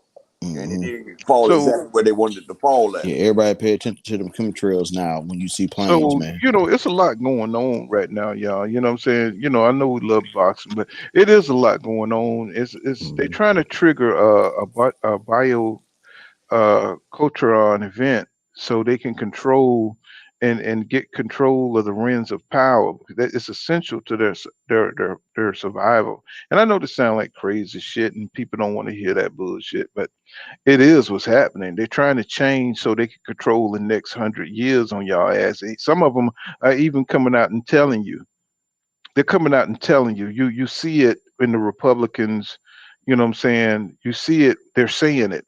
We need white babies. They've overturned Roe versus Wade because they want white babies to survive. You know what I'm saying? And you know, I'm just telling you. You know what I'm saying? It's all about control, and they got to do something in the next 20 years, some drastic shit. So hopefully, you know, I'm like, Einstein had to move to America when the Nazis came into Germany. I'm pretty sure it was a lot of fucking Germany saying, yeah, he's crazy. You know what I'm saying? Leave Germany, leave my shops, leave my diamond stores. I'm making money hand over fist. I'm pretty sure they looked at Einstein and said, you know what? You's a crazy motherfucker. But Einstein went to America and said, you don't see these motherfuckers trying to change the laws on y'all ass, on the Jews, and blaming the Jews. He got the hell up out of Germany because he's a fucking genius. You know what I'm saying? He's seen the shit coming, and he got the hell out of Germany and came to America. And that's why America got the use of his brilliance. You know what I'm saying? So sometimes you got to look, even though you're comfortable where you're at, you know what I'm saying? You got to look ahead, bro. And I'm not going to try to convince a lot of motherfuckers. If I have to dig a hole in the ground and put water in there and provisions, you know what I'm saying? Because these motherfuckers are tripping. You know what I'm saying? They will do it. You know what I'm saying? It's not tomorrow. If they came out here and said all niggas are slaves again, guess what? We're gonna have to fight. You know what I'm saying? And it's possible. Y'all don't understand how possible that is. It's just that they've sold us a dream, and while everybody is still in the haze of the dream, you know what I'm saying, you're gonna get fucked up. You know what I'm saying, if you don't see what's really going on. And they're afraid that it's gonna be too many minorities. And so they're gonna do what they gotta do to control that. And I know y'all, a lot of people got family back and forth, but they don't care. They're gonna make mixed interracial dating illegal, and they're gonna try to turn back the hands of time on you so they can keep power. And if I think about it, if you had the power, would you want to relinquish it? You know what I'm saying, and make everything a even playing field? That's stupid. So that's my little spiel on it. I don't want y'all to think I'm crazy as hell and shit. No, you spend some real shit. You know what I'm saying? I don't want y'all to think I'm crazy and shit, but you know what I'm saying? I'll buy everybody a chicken box and shit. Forget about it. Spitting a little real. Sometimes you gotta spit a little real every now and You know what I'm saying? I'm deeper than that, but it y'all spills can't. over to the boxing. If you notice how they doing it in boxing, they trying to protect them on the damn pound for pound list. Everything. It spills over. What's going on, See how they do it? Ramon, Emily, and Jones? What's going on, my brother? Yahweh chosen one. You know what I'm saying? Just hollering at some of the real ones out here. You know what I'm saying? Not all white people. Like some of the white people in the same boat as us. It's about rich and poor. That's all what it's about. Look here. ID to vote says, let me read this, bro. He says, overturning Roe Wade had nothing to do with saving white babies. He said the majority of solid babies are black.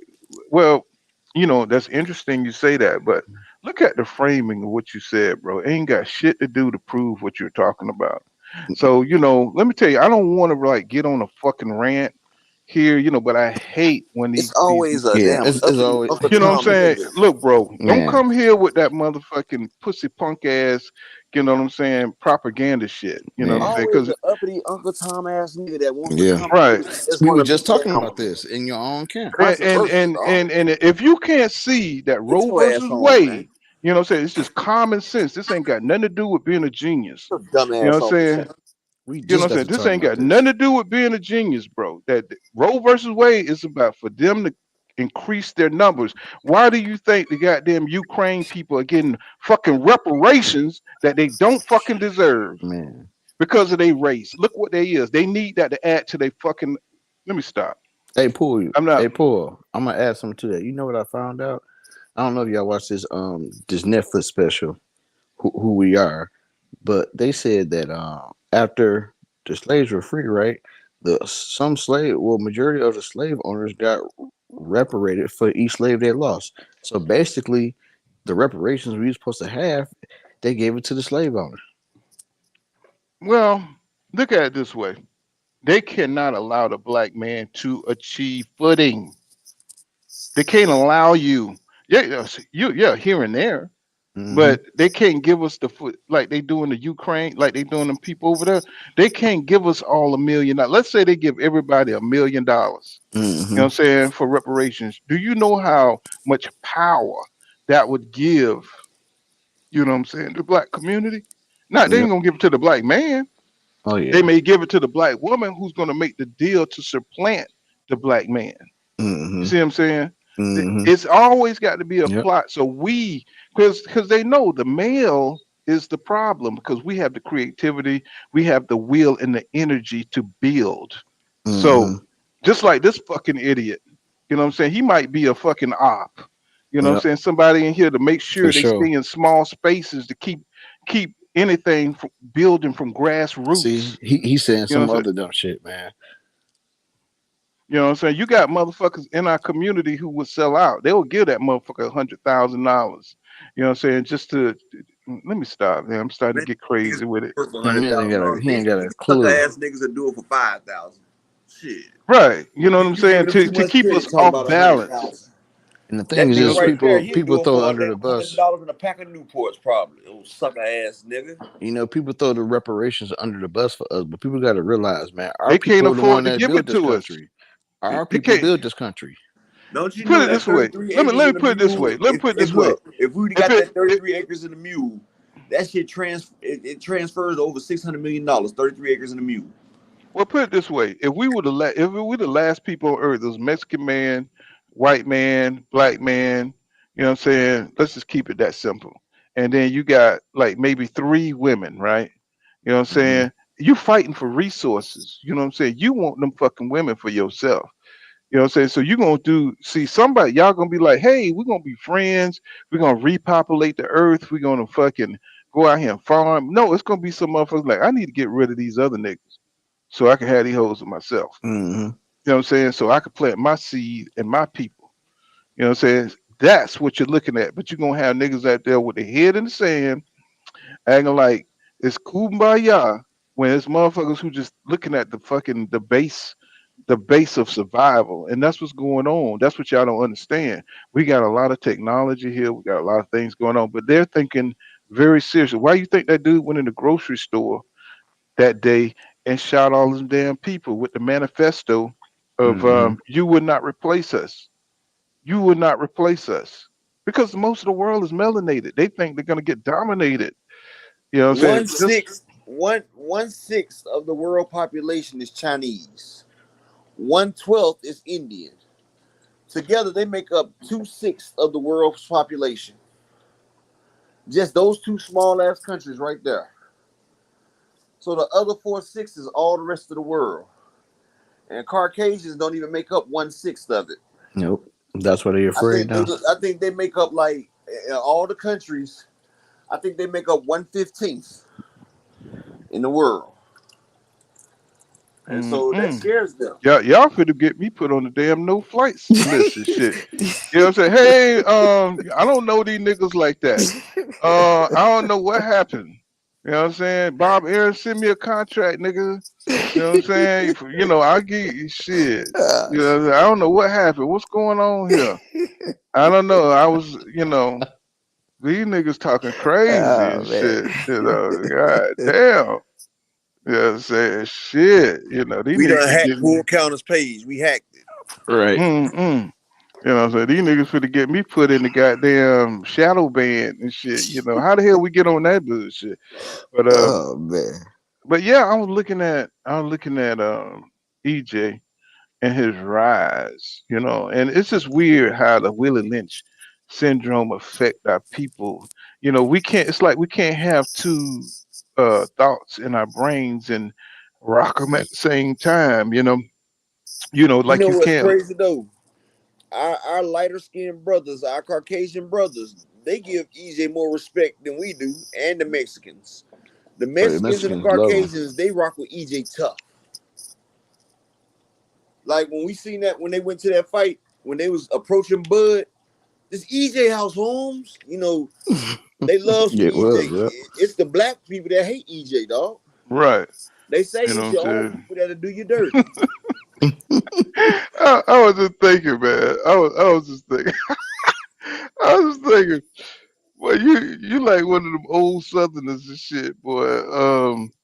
From North Carolina. You know what I'm saying? That remind me of how. I ain't gonna go down there. But we got to. We really, really. They. I don't know. It's a sickness. Up in Charles. It's a sickness in our Yeah. fucking community. It's like, we can't give ourselves respect because we've been stepped on for so long, and nobody gives a shit about it. So we know it's there, but you know, I don't hate Bud.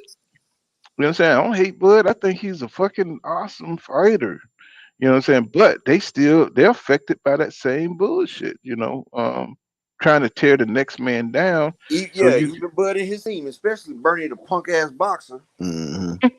Like he need to go take a down 40 ounce and go sit his ass on a corner somewhere. The fuck he boxing? right. I know his You record know, like Omac's record, damn it. I'm gonna tell you something. I've been around a lot of motherfuckers, and when he said a Them niggas drunk are ain't just straight up haters, when they dog. said a drunk ain't shit, I was shocked. Now I've Mm-hmm. heard worse shit than that in my life. And you know what? I But when he blame said, Bud too. I blame Bud because if that was my team and they said that, I would have shot that down quick. Bud endorsing all that shit. You know I would Bud have been like, okaying man, that no, shit. cut They that out. won't say shit unless Bud okayed that shit, dog. That's why Easy gonna punish the fuck out of that nigga because he taking in all this bullshit they spit. Just like that day Earl was joking with him and said 38-1 still look good. Bud talking about, yeah, you over there drinking that drink or something. Oh yeah, he Yeah, did. I like didn't they was catch having that. a fun conversation and Bud Hmm. had to go with that damn alcohol shit. And for him to be a father, but man, but he see, should have. this is what I'm trying to tell everybody. That's that female shit. When you really hurt by Yeah. something, you go there. You go to Hmm. that. You know how female they like. It may be some simple shit. Yeah, So you might he you got might him. have He got let me to him. finish, bro. Let me finish. When he go into the store, you forget a gum or some shit, and y'all get into an argument. You like it ain't that serious, but she said that's why your mama dead, and you Yep. be sitting there like, what Hmm. the fuck? What's going on? What's Yeah. happening? Yeah, that's why you know he got him. When that motherfucker take a shot like that, you know Mm-hmm. you done scored home. Mm-hmm. He couldn't just man. Yeah, he took it personal.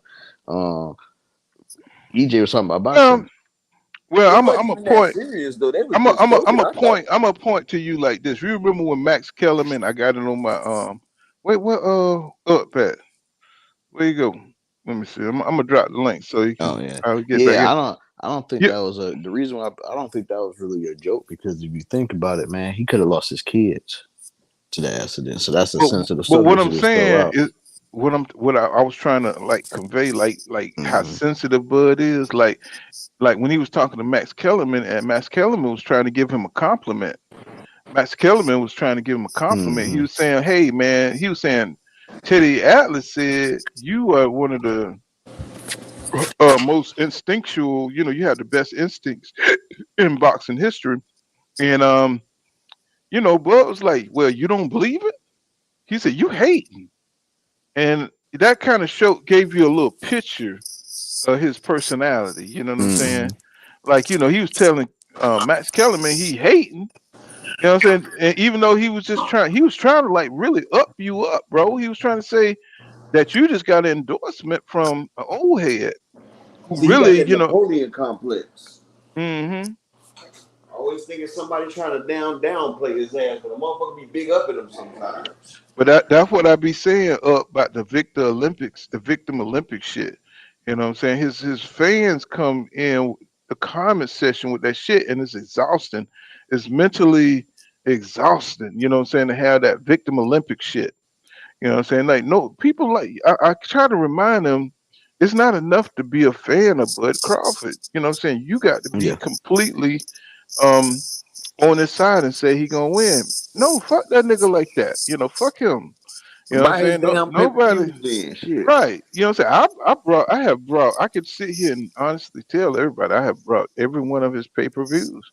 Even the fucked up ones with Amir Yeah, Khan. I can pull up my Mm-hmm. Showtime receipt because I got Showtime anywhere. Plus, I got regular Showtime on my iCloud, on my Apple TV. Right. So I had to So get two Showtime apps because one of them is just Showtime, the app, the streaming app. Plus, you got to get that Showtime anywhere for pay-per-view, and I can pull so up my receipt every time. so I think that when EJ rose, he rose so damn fast, bro.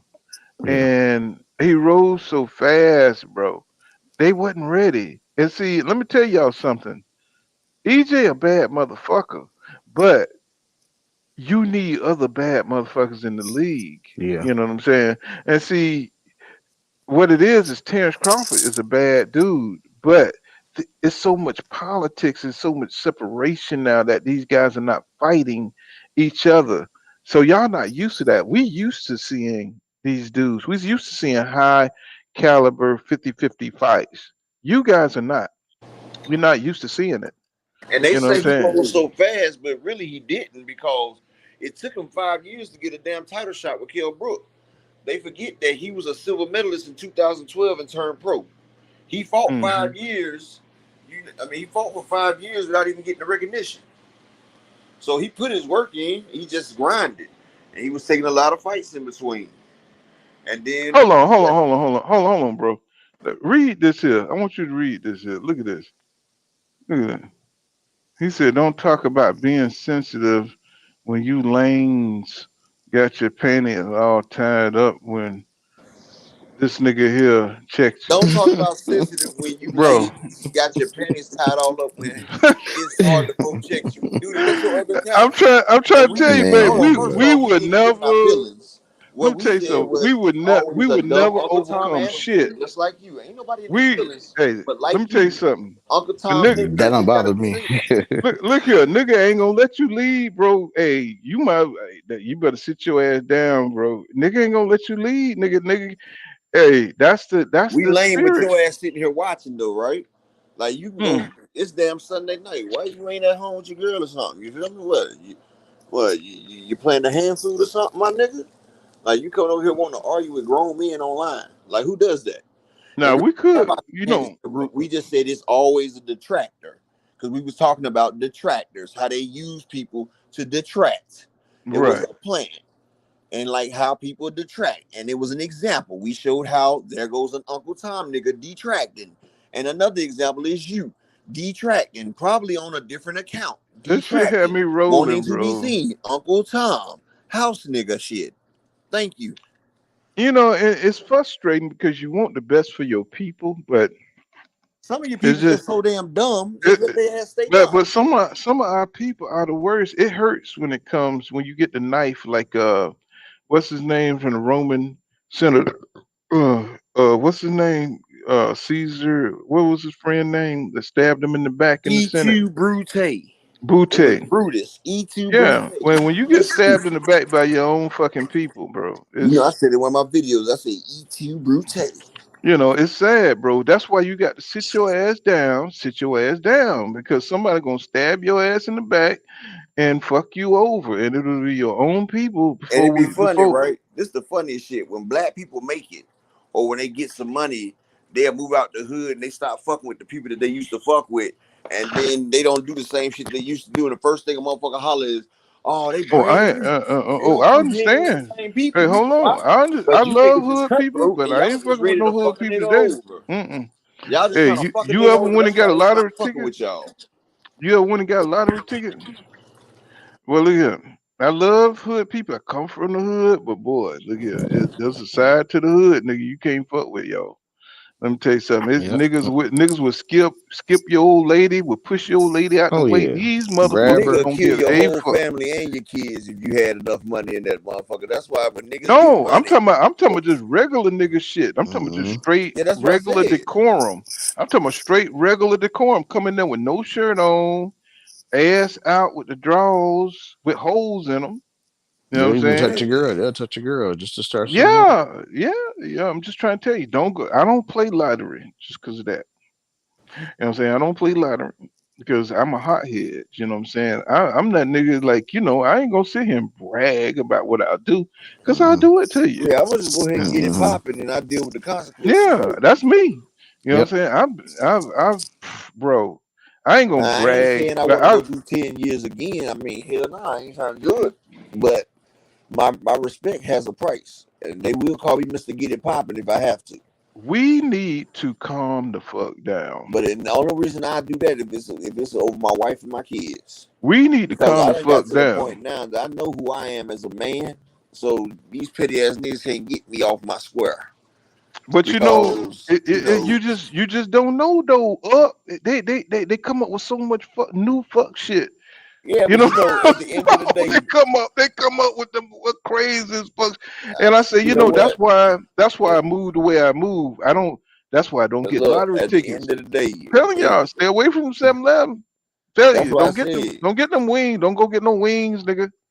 You know what I'm saying? Don't Like go I to. said, end of the day, as long as my kids and my wife is not threatened, I can care less what a nigga do. Now you better keep them in the goddamn house and don't have them with My you. family Man, stays in I the don't stop house. to get gas no My more. family stay in the house. They ain't gotta I'm leave. trying to tell you, Charles. It's like you got to protect yourself from situations. My I'm wife like, don't even leave the and house. I was raised in the hood. I said, how the hell did it get to a point where you got to protect yourself from your own motherfucking people? Then I look at these single mothers with these different philosophies And different and baby daddies.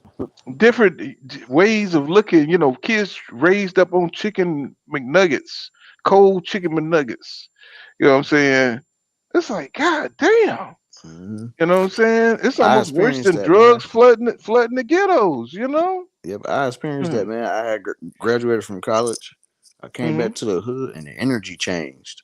Mm-hmm. Guys that I grew up with, energy changed, and I was like, and I just left because I was like, next thing you know, it's gonna be my boy I grew up with, the one that's Off you. shooting me. Yep, Off of you because you doing better than him. And you yep, making it every time they look at you, they look at where they failed in life. yep. So I just left. I was like, all Ain't right, nothing wrong with that's called And common then the first thing motherfucking they say sense. is, damn, bro, you don't fuck with me no more. Now you don't fuck with me, bro. I'm still the same person. You the one that's exactly, changed. exactly. That's called common goddamn sense. If somebody's trying to kill you in your hood, you ain't gonna keep it real and get smoked. No, you're just gonna move to the where you can afford to live and do better. You know what I'm saying? Because you ain't gonna do nobody no good down in the ground. Hell I got. no. Let me tell you something. It was maybe I'm gonna say maybe 75% of my friends sold drugs when I was in high school. 75%. All the people I knew sold dope, and they were getting paid. They were driving nice cars. They were doing things I could never do.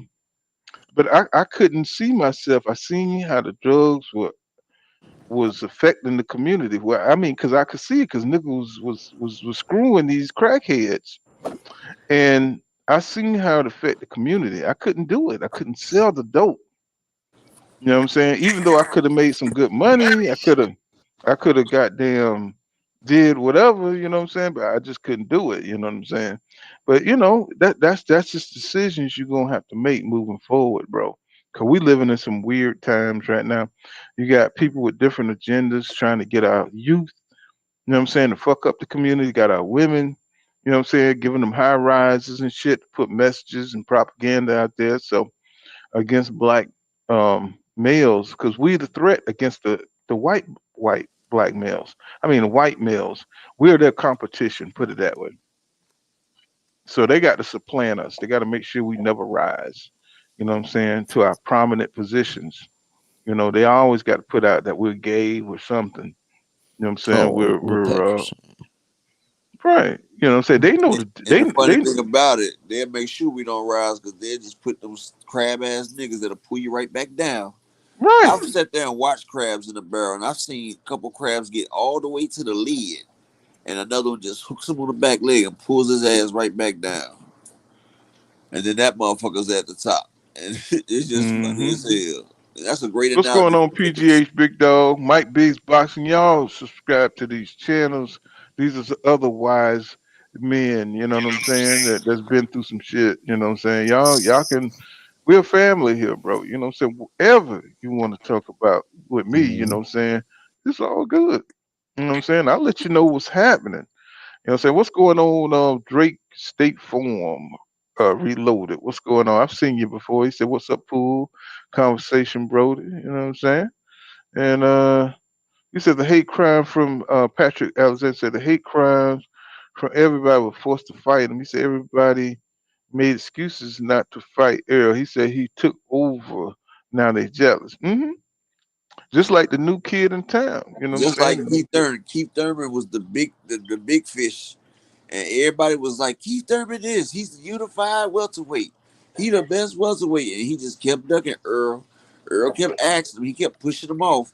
Now it's Keith begging Earl, like, Earl, come get some of this smoke. Yeah, you done been smoked enough, Keith Thurman. He don't want to hit your flavor. You did it to yourself. Like, I've been trying to damn build my career and everything. You didn't want to give me the hand, but now you want me to give you a helping hand to build your career. How the fuck that work? Shit, karma's a motherfucker, and what goes around comes around. Yeah, you know what? It's so crazy how the tables turned on that. And Earl said that. He said tables will turn. Boy, did they. Nah, he's He begging went to fight to fight Spence Danny now. Garcia because Danny Garcia didn't want to fight him when he fought Keith Thurman, but he said, fuck it, I just watch him coming back off an injury. Yep. And then Danny got the confidence because he saw everybody saw Mikey Garcia go 12 rounds, and they thought, okay, if little Mikey can go 12 rounds, we can too. And then after that Porter fight, when he thought that Spence was just gonna throw and brawl with him the same way he did Porter. And he thought he was gonna hit him with a no-look pass. DJ Black Charm Mute said, "Peace, y'all." Drake State Farm Reloaded says, facts. He said EJ came from the bottom and took over the division, making big money. Now motherfuckers is mad." And Patrick Alexander said he want to clipboard lip wrestle. He said Keyboard Denise lip Real, wrestle. huh? It says keyboard and lip wrestle. Didn't I could have swore I just said that. Says he wanted to keyboard lip. Okay. You fucked me up, man. You know what I'm saying? You know I'm old. You know I'm old. You know I'm 50. You know I'm Denise old. reinvented, Shit. but I bet your upper thigh purple with razor bumps on them. You know what I'm saying? Now I don't know how many times I've been a boy. You were twisted as a motherfucker, boy. I like, Oh, boy, yeah. I can't. Say I just rewatched B-Hop versus Tarver. If y'all get time, go back and listen to the trainers, McGirt, Tarver, and Richardson B-Hop. Great instruction for both. But I see why Tarver picked. My bad. Go ahead. I'm sorry. Crawford, laugh out loud. That's it. Let me pull up the link you sent so y'all can go see that. We're about boxing. Y'all stop by on Upper Echelon's page. I got Why Tarver Hates Spence. It's up there. Check it out. You do. Yep. Smash that subscribe button when you go there too, please. Danny ducked them Sean Porter too. What's up, y'all? What's going on, W? What's going on, W Nevels? What's happening, my brother? And so his rise was so motherfucking fast, bro. It was lightning. You think 5 years is fast though, bro? Given the politics that you got to see, you got to remember. You remember what the PBC was doing to Golden Boy. Remember? Yeah. Remember? It was all. So you got all this volcanic reaction going on, forming the what the league was going to look like, what the future was going to look like in boxing. So you had Al Heyman taking Oscar De La Hoya people. You know, you had Charlo over there. They had Mhm. all the fighters. So you know, you had a volcanic. You know, it was a new forming of the universe. It was a big bang in the boxing industry. And so you know, when the shit became to dry, you know, the PBC was a big player. You know what I'm saying? And EJ, his rise coincides simultaneously with the PBC. You know what I'm saying? When everything started to cool, you know what I'm saying? He got with the PBC at the right time. Everything just came into a crescendo for his success, you know. And so he just dropped out the sky when they needed a star, and he was that dude. And so motherfuckers looking at him like they got time. They just adjusted from Floyd Mayweather being the face of boxing, and you could best believe Floyd don't want nobody just supplant. You know what I'm saying? He don't want Canelo to supplant him. He don't want Mhm. EJ to supplant him. So he's still trying to lead out front. He's trying to get ahead of everything that's going on. You know what I'm saying? He's like the little asteroids and shit Well, around everything. He's trying to block everything. He's trying to destroy anything that can change the narrative from him being the TBE. You know what I'm mhm. saying? So we got that dynamic going on, and we got EJ just trying to beat motherfuckers up and trying to, you know what I'm saying, raise his profile. But at the same time, Mayweather, you know, even though he's acting like, you know, I'm for you, but still I'm against you. You know, just like he doing with Tank. You know, he want Tank to be successful, but he don't want Tank to override what he got going on. And if you He's got Floyd, Floyd is the key to everything. Like Floyd will push you into superstar. You see how he did Broner. He pushed Mhm. Broner up there with a fast ass, but Broner, it was too much for him too quick. Like Broner couldn't take that superstardom and it ruined him because you know it ruined him. But you know, Floyd pushed Tank and Earl. He was pushing Earl. That's why people got to notice Earl. Floyd pushed Canelo. That's why Canelo the hmm face of boxing. Floyd Yep. single-handedly passed him the torch. He was putting him on well, the undercard and didn't Canelo the fall. face of boxing, and this is where you know he the face of boxing because he got his own fan base. All And he needed was Floyd did it. All he needed was a catalyst. Floyd was a catalyst to the Spanish market that opened wide open for a motherfucker who could sit up there that's clean cut. He looked like a Irish white boy. You So know he what I'm stood saying? for two races. Like both races can embrace him. The Irish can embrace him. The Spanish can. hmm That motherfucker, you know, he ate he that I don't I'm surprised Lucky Charms ain't come there to get an endorsement for his ass because the nigga look white as hell to me. You know what I'm saying? You know, and it's just crazy. You know what But I'm you saying? know, That Mexicans have white, brown, and black people as well. It's just like America. Just like we all we we Americans. we know Mexicans, that, but yeah. when you go to Georgia and you go get a taco, what do you see?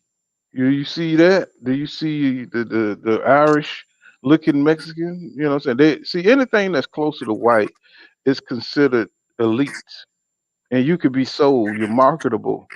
You know what I'm saying? So you know Oscar De La Hoya, even though The golden boy. he had just the right mix. He looked Mexican, but he still kind of had that white boy look. You know what I'm I know why saying? So, Oscar De La Hoya look like Ryan Garcia's dad, though.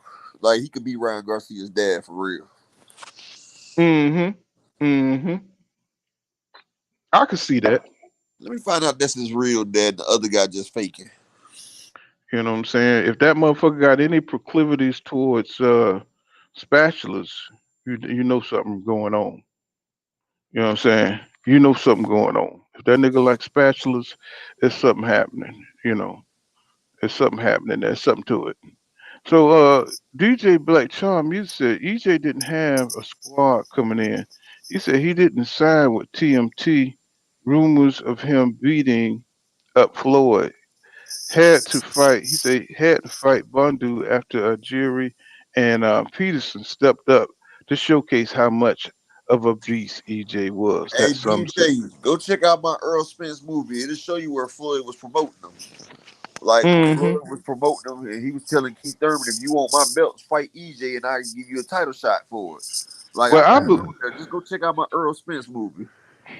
I believe at one point Floyd thought he was going to sign EJ. Yeah, he was trying to. Mhm. You know, you had Yep. to think at one point in the game, you know, Floyd he played to win. You know what I'm saying? He Mm-hmm. thought Nah, he he got a locked. few of them. He got a few of them. If you go check it out, check it out. Like he got a couple. He kept saying that Thurman is ducking Earl. Like these guys are all ducking Earl. Like just go check out my page, bro. Subscribe. You'll see No, some of I just played a clip on this here live stream that just, you know what I'm saying, where he was just saying, you know, he was promoting EJ, but see, he thought he was going to be able to sign EJ. But see, his dad talked to Al Heyman, you know what I'm saying? That's what So I'm happened. His dad stopped Floyd from signing them, and then they got a deal with Al Heyman instead. That's why Floyd been kind of upset about the shit. Really, so, Floyd got his own agenda besides the PBC. You know that's what I'm why he saying? basically hating on him about the Crawford shit. He know Crawford can't beat that man, but he trying to sign Crawford now. He trying to have his Mm-hmm. hands in the pot of the biggest fight right now. Mm-hmm. Yeah, I agree with that. And DJ Black Charm Music says that's one sound bite to Thurman. He said, "Beat EJ and I'll fight you." And Floyd was always manipulating motherfuckers. You see Canelo trying to do the same thing to David Benavidez and Jamal Charlo. Mm-hmm. He's trying to control. He's trying to act like Floyd. Floyd has influenced a generation of motherfuckers because his influence in the way he moves. Everybody else is trying to move like Floyd. I don't care if you Mexican, whatever. Everybody wants to move like Floyd. Even though they don't give him credit for the shit, it is what it is. You know what I'm saying? The man is a genius when it comes to this boxing shit, and people are Yeah, you still see, he got the top 4 grossing down. He got 5 of the top 10 grossing down pay per views. The yeah. top 4. That nigga could come back and fight Bugs Bunny and that shit to do a million. You know what I'm saying? It's just people love Floyd like and I love the nigga like that. You know what I'm saying? Because the nigga skills was off the chain. Never seen nobody like him. You know what I'm saying? Live fighting. You know what I'm saying? With his critical thinking ability, his skills, the dude. He just got it. Whatever it is, that ick factor, he does have it. He said Floyd's a sucker. W. Never said Floyd's a sucker yesterday. Floyd's a sucker today, and Floyd is a sucker tomorrow. Yeah, his personality, but as a Mm-hmm. businessman, the nigga ruthless, and that's what America really. It's a capitalist society, and we like the strong and fuck the weak, and Floyd is one of the strong. You know what I'm saying? Even though his personality, it is what it is. He may not be the most personable. He'll screw you over in a deal. Remember what 50 cents and him were hanging out? I knew that shit wasn't gonna last. No. You know what I'm saying? Niggas, well, both of them egomaniacs, and you know what I'm saying? So, you know, he said, Patrick Alexander said Errol wouldn't fight with Floyd and Wouldn't sign. wouldn't sign with Floyd. And he says, it's two Floyds. He said Pretty Boy and Money Floyd. Yeah, because Pretty Boy Floyd was tearing everybody ass up. Mm-hmm. That nigga was Then, crazy. then when he hurt his hand, he had to Mm-hmm. turn the money. And that fight with what's his name up? That nigga who used to dance in the ring. What they used to call him up? Um, I don't forgot. I don't. the what they call him? Emmanuel, not Emmanuel. Up, you hear? What's that guy name? The dance master. That was a hard fight for Floyd. To Manuel Augusta. Not yeah, Emmanuel Augustus. Oh, That you talking mother, about the bro. drunken master? Even though they presented it on KO He was Boxing, like awkward. He was awkward. they considered it like it was a exhibition almost, but it wasn't. It was a real fight. And Emmanuel Augustus, if you don't know anything about him, The drunken master. please go. The Drunken Master. Thank you. Go watch his fucking fights. That dude, even though he was a high journeyman. You know what I'm saying? He lost fights he He should have got the won. fight that he didn't throw when he was sitting there fighting another champion, and he could have finished him off, but he didn't. He just sat there and dodged the man the whole fight, the rest of that round, because he had beat the opponent into a pulp, and his opponent had a brain swell, and if he would have got hit in the head, it would have killed him. Mm. So he seen that. But the man that he was fighting, I can't remember who he was fighting, but the dude was a warrior. He wasn't about to go out unless he got sent out. So Emmanuel, that last round, he fought him hitting only the body, and he pulled back a couple times when he had the headshot, and he didn't do it. And he fought his whole round. That's why he got the video, the punch never thrown. Because plenty of times he could have threw the punch, ended the fight, ended that man's life. But that man, he was such a damn respectful man. He let that man go out on his own instead of taking that man out the way another fighter would have did it. Exactly. If y'all love boxing and y'all love this shit, you know what I'm saying? Go watch Mickey Ward versus Emmanuel Augustus. That fight shows you Floyd had it coming. He had a fight coming. That shows you Emmanuel Augustus at his best. You know what I'm saying? And Mickey Ward had that fucking left hook that could just make you shit on yourself. But Emmanuel Augustus was eating that shit, and he kept coming back. And that's one of them Rocky Balboa type battles and shit that you love. You know what I'm saying? If you want to see Rock'em Sock'em and some skill, go watch Mickey Ward versus Emmanuel Then he Augustus. started And going into that capoeira dance. He started rolling with the shots and everything, making himself a harder target. Boy, I liked Emmanuel Augustus though. He was a great fighter. Yeah, he was about that damn smoke. He didn't give a fuck how fucked up he got. Yep. And Floyd was fucking him up. And Floyd he was didn't take a fucking him fight up. on a week's notice. He was taking fights at a week's notice, a couple days' notice. Like, And he Floyd didn't was care. Floyd was destroying his ass, but he was shaking that shit off and coming right back at Floyd. And Floyd was like, "What the hell I got to hit this dude with?" You know what I'm saying? And Emmanuel Augustus was just smiling at him, busted up face. They had to stop the fight because he was taking too much damage. You know what I'm saying?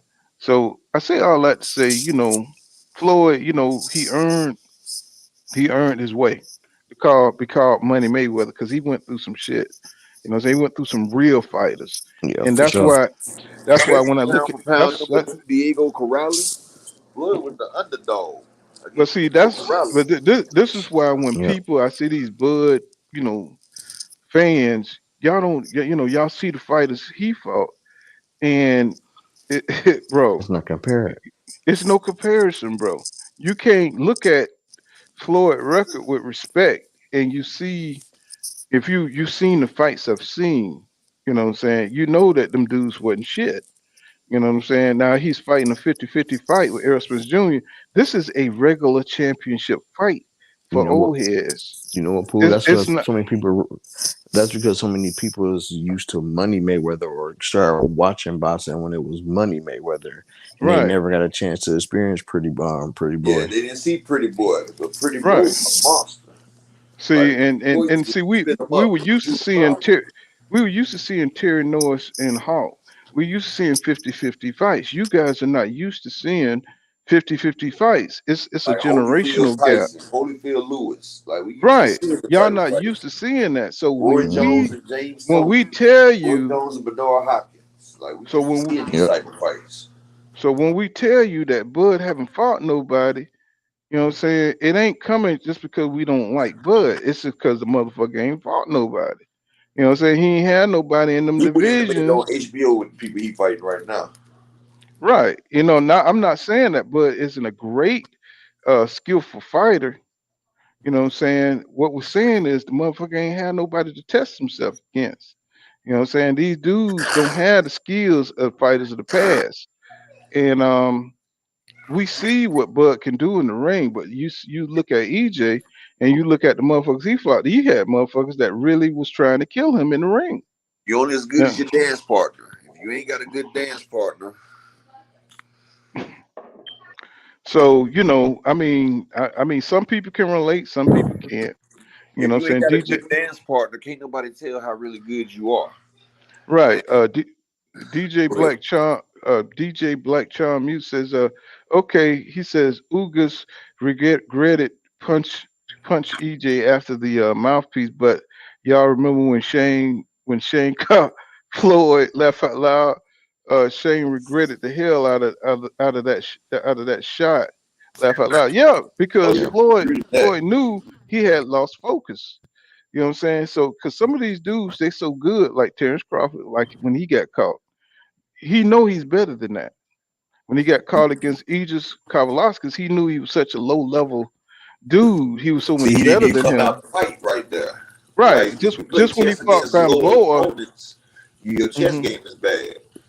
Right. Well, see, when he fought Gamboa, it was the same situation. He could have dominated Gamboa. You know what I'm saying? But he didn't respect Gamboa. No, he fought Gamboa like he was supposed to. Gamboa was just that good, bro. He was pound for pound number 3. Gamboa was the monster, dog. Gamboa was the favorite in that fight, man. Gamboa was a monster. Him, Mikey Garcia, and Wama, they made up the super fight, but Wama got beat by Orlando Salido. But Gamboa was knocking everything out. Listen to what I'm saying. I'm not disagreeing with you. What I'm saying is he didn't respect. He went out there acting like he was just going to dog Gamboa. He didn't respect his Olympic pedigree. You know what I'm saying? No, if you watch the fight, he had his guard fast. He had his guard. But Gamboa was just so fucking quick. And he caught that motherfucker trying to get away. Because Bud was doing good for a moment. He was getting in, getting out, getting in, getting out. Okay. So what I'm saying is that, Bud went out there, he realized he had another level, a fighter on his hand. So he had to really, turn up on Gamboa. You know what I'm saying? So, when you got that kind of talent that Bud got, you need to fight better opposition. You know what I'm saying? To stay sharp. That's all I'm saying. What's crazy, I think that's his most skillful opponent right there. If we being honest, that's probably his most skillful opponent at that time. That shows you that his record ain't shit. Man. So let me see. This is Aaron Pryor. Let me see. What's going on, Cash? Cash. What's his name? I'm like, yeah, I've been drinking. So let's just Cypho. He said crypto. He says Diego had Cash crypto. Crypto. He says Diego had every advantage too. Huh? You talking about against Floyd? He must be talking about Diego Corrales. And well, Diego was slow. He was slow as shit. You know what I'm saying? He beat shit out of Robert Garcia. And he was slow as fuck though. You know what I'm saying? Floyd was super fast, quick, and he had power at that weight class. You know what I'm saying? So he fucked him up, pretty quickly. You know what I'm saying? It was apparent that Diego couldn't land a punch on him. Ooh. Let's see. I got to slow down on these beers. You good over there? Let's see. Yeah, I'm all right. I'm just floating. And he said the Hawk. Yeah, the Hawk was. See, and this is the era of W. Nivels I grew up in. You know what I'm saying? Watching all these 50-50 fights. You had bad motherfuckers fighting other bad motherfuckers. Mildred Taylor, Chavez, Oscar De La Hoya, fighting his route. You had Pernell Whitaker.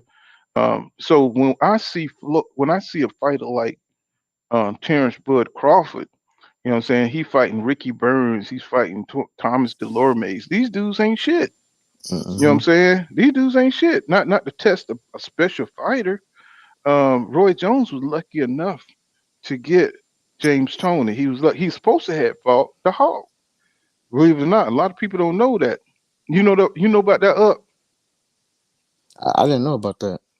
Yeah, he was supposed to fight the Hawk. They offered to fight Roy Jones Jr. Also, also Nigel Benn.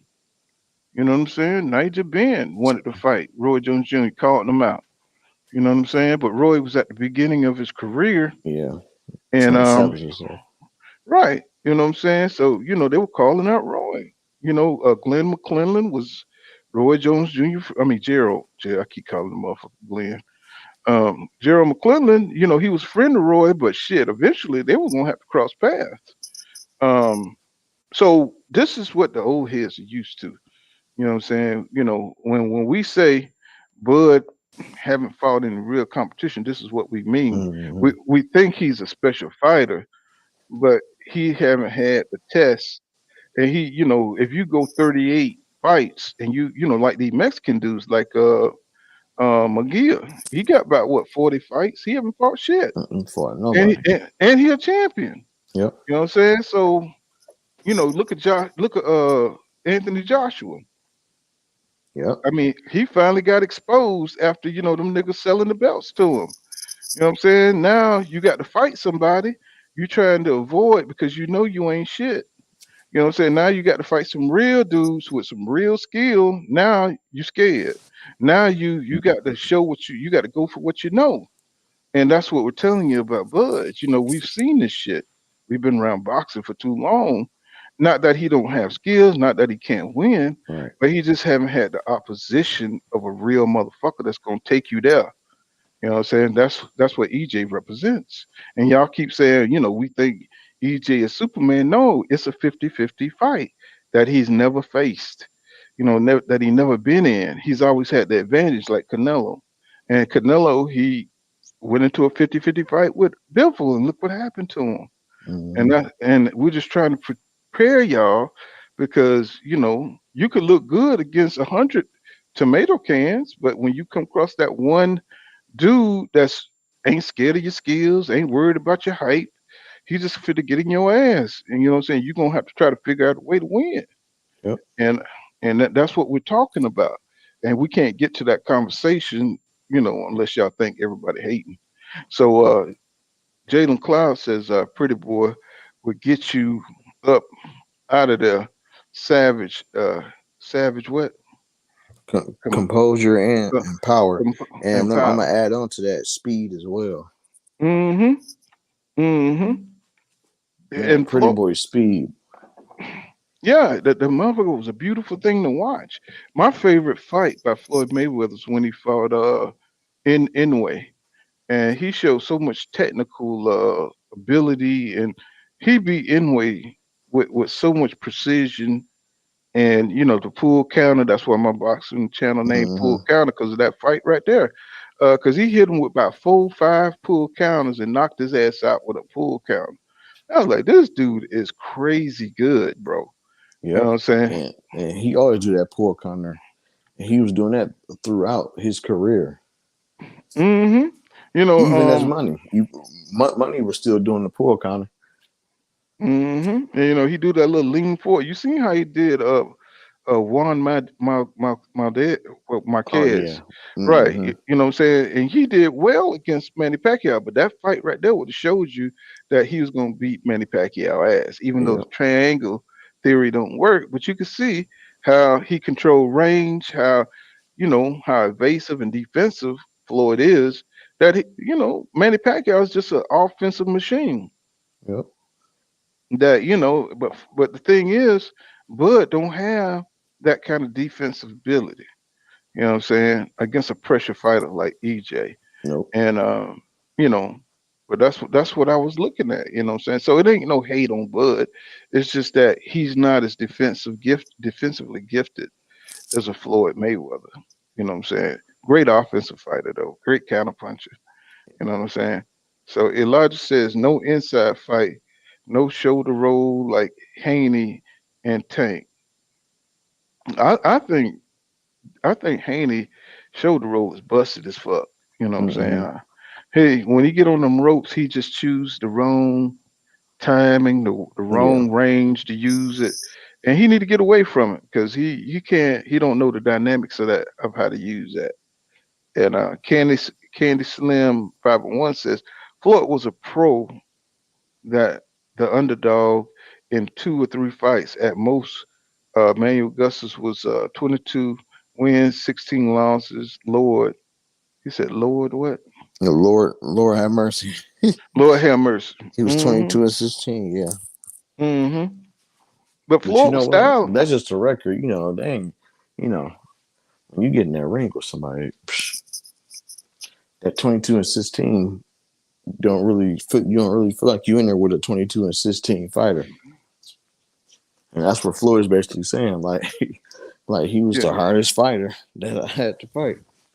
Now you say Spence has two weaknesses. Let me see if I can think of Mm.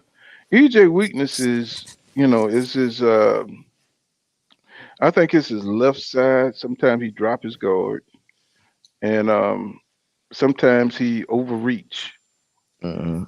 But I other than say, that, yep. His reaching when he like like with the Ugas, when he was reaching in to get his jab, he was leaving himself open every time. Right. You know what I'm saying? So, but Bud don't start early to take advantage of that shit. Nope. You know, he don't start early. He'll see it.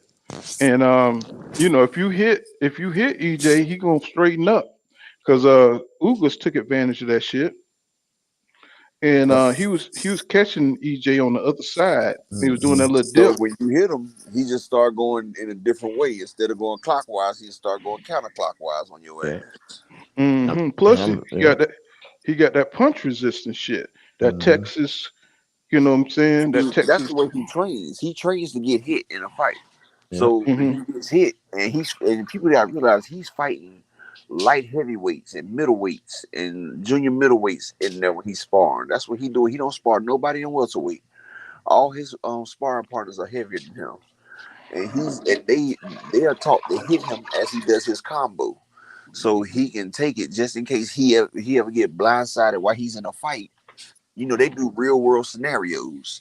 So in case he's hit in the middle of a damn fight, his body already reacts to it the correct way because he's used to it. Like, okay, we seen this coming, and he continues on his mission. Yep. I'll tell you one thing. They said, Bud collects data. Spence is gonna be collecting his body piece by piece. And he And hit see, every go spot ahead. too. Like if And he see, hits you in your right rib, he's gonna keep hitting that same spot. Like Yep. Errol Spence, wherever he hits you at on that side, he will hit you in the same spot on each side that he's hitting. Like all his punches be in the same area for maximum effectiveness and damage. and see, they knew the power was coming back, inspiring. You know, what I'm saying because he started dropping his sparring partners in the second round. Yep. Yeah. So I don't know what's going on in Bud's gym. You know what I'm saying? They don't really his stuff don't leak out like that. You know what I'm saying? So I don't know what's really going on over there. I know one thing he better stop sparring Shakur Stevenson and Haney. Preparing for Spence. That's not gonna help you, man. It's not Well, gonna help. hopefully they know that. You know what I'm saying? I mean, it keeps him sharp on the speed side. As far as his boxing skills, keep him sharp. Yeah, But they said Shakur and Devin was giving it to him a few times. Like his speed's down, and they said Shakur and them was lighting into Bud. Him and Shakur said he can go full speed with Bud now. Yep, and by the sound of how Spence spars, I don't think Haney. I think it would be a different type of tune if Danny and Shakur went in there and sparred with Spence the way he actually fights when he spars. He would take them out. And eventually, if you spar people enough, they're gonna know your style. They're gonna know what to expect. You know what I'm saying? They're gonna learn you. You know what I'm saying? And Stevenson is a bright student. You know what I'm saying? Keyshawn, you give them an opportunity to keep sparring you, they're gonna know what you like to do. They're gonna know where you're gonna be, where your head's gonna be on certain counters. So just sparring somebody all the time, they're gonna learn you. I don't know how many times Stevenson has sparred Crawford, but I'm pretty sure he's paying attention. You know what I'm saying? So he's gonna need somebody who can fight like EJ to get the upper hand. You know what I'm saying? To Like Stanionis, or he got to go up and try to probably get Brian Castano. Yeah. Well, you know what? That's a great sparring partner. Somebody with the output of Stanionis. You know what I'm saying? And Either somebody who can Stanionis hit. or Castano. Those would be some Somebody, great sparring partners. you damn sure right. You should have them hire you. They got them pick some damn sparring partners because that's what they're Like I gonna said, I'm a need. boxing fan, bro. I'm a boxing analyst and a fan. Because that's really great. You know what I'm saying? Yeah, because he's gonna need something about some high. He's gonna have to deal with that work rate. Um, Windy City Assassin, he said Floyd said himself Augusta record does not reflect, and that's the whole thing when people keep bringing up these different undefeated fighters, and it's about the quality of opponents, y'all. It don't matter if a motherfucker is 0-19. You know what I'm saying? Look at Ugas. Ugas lost a number of fights, He but lost 3 fights before he even got going. right. So you learn. It depends on the determination of that fighter, what quality of fighter he's going to be. You looking at And he's going. look at Roy Jones. If you look at Roy Jones' record, you wouldn't know that he was one of the baddest men to ever lace him up because he got all those losses at the end of his career. Mm-hmm. Because he didn't know when to turn it or quits. Mm-hmm. But the warrior in him let him go back out there and keep taking that L. But see, you can't keep we all know that you can't keep going up and down the divisions, you know what I'm saying, like that without that steroid help. You know, at one point in time, Roy was on top of the world when you got the money to get the best shit, so you can't be detected. And they keep adding shit on every year, you know, um, what you can take to be in there and keep your stamina up. And you'll be a fool, like Paulie Malignaggi was saying, and Teddy Atlas saying these motherfuckers are taking shit. You see motherfuckers throwing 1,000 punches. Like what's that dude named, the heavyweight dude, the fat fucker? Um, what's that fat dude that Big got baby. busted with all? Big baby. Yeah, big baby. Yeah, you see how many punches he was throwing? You look, this nigga about 300 pounds, and this nigga never get tired throwing punches. Come on, bro. You know what I'm saying? Come on. Guess he had some You red bulls and had some wings. know, right. So all that stuff come into effect if you don't get busted when you're on the lower level. But when you start fighting these high profile fights, then people are looking at you. Vada and all of them looking at you like, no, dude, you ain't throwing these punches like that. I'm saying naturally. You throwing Yep. punches like a super flyweight. Mm-hmm. So Errol Spence Jr. got a nasty step back counter, left hand, but he has to be sharp when he does it. Well, yeah, what I'm saying. Has a high boxing IQ. A lot of people don't see it because he's always trying to dominate the line. And Terrence Crawford, he don't give a fuck about the line. You know what I'm saying? He don't care about that front line. You know what I'm saying? He's trying to get you to cross over the line so he can knock your ass out. And that's gonna be the chess battle. You know what I'm saying? Errol Spence Jr. crossing the line, the fight line, trying to get to Crawford body.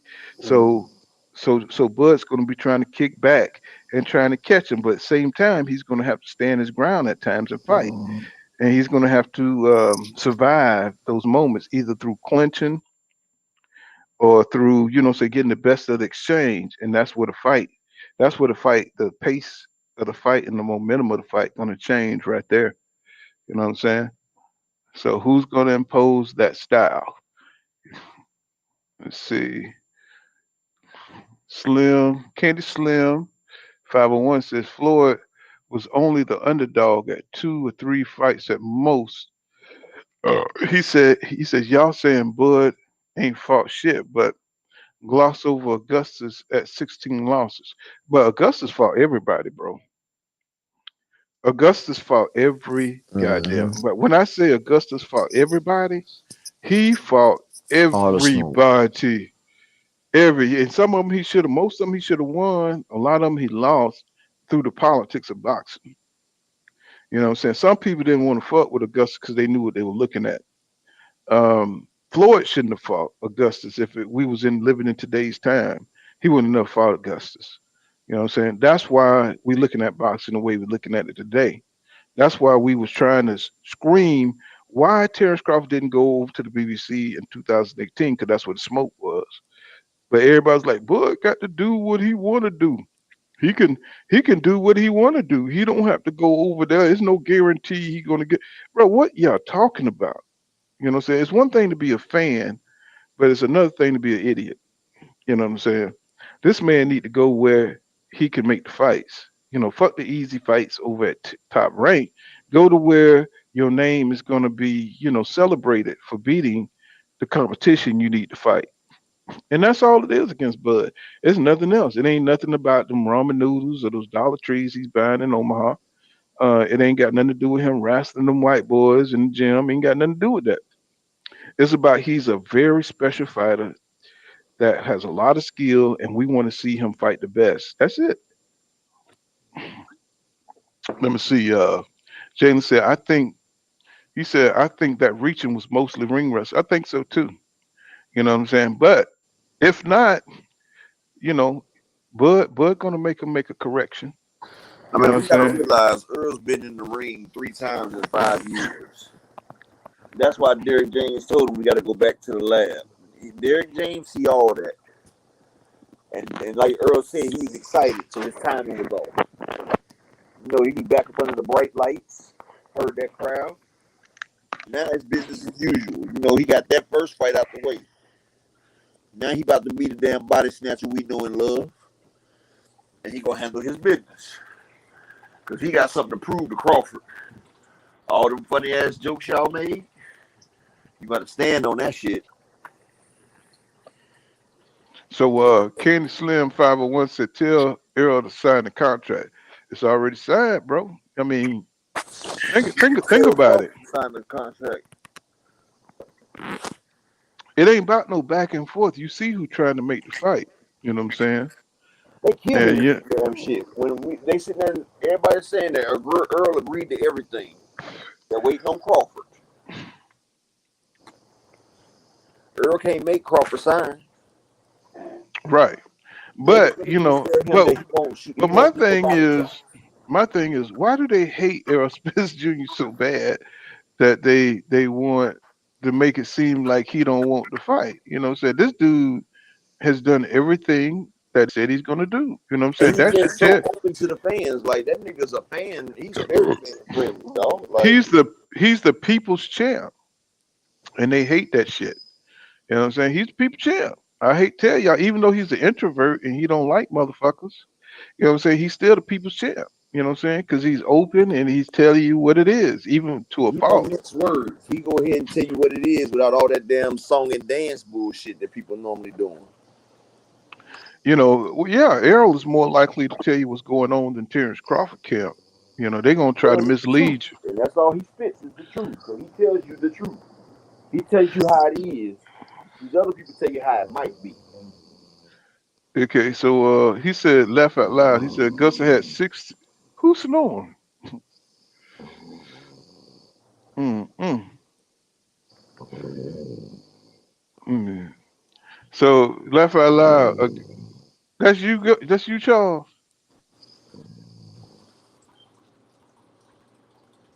Who's snoring? Up, you snoring? Nah, bro, I'm right here. Charles, that's you snoring? Yeah, I think Charles knocked out. So sometimes you be snoring too. Yes, sir. I know that feeling. So he says, laugh out loud. Augusta had 16 losses going into Floyd fight, and them dudes wasn't no killers or legend, bro. What did we just tell you?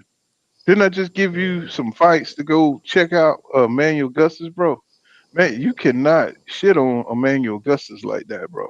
Like we Man, said, he even took fights at a 2-day notice.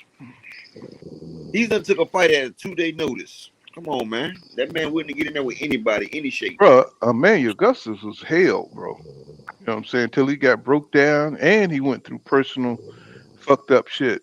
You know what I'm saying? Dude is a monster. He was a monster at the time. Let me mute my boy.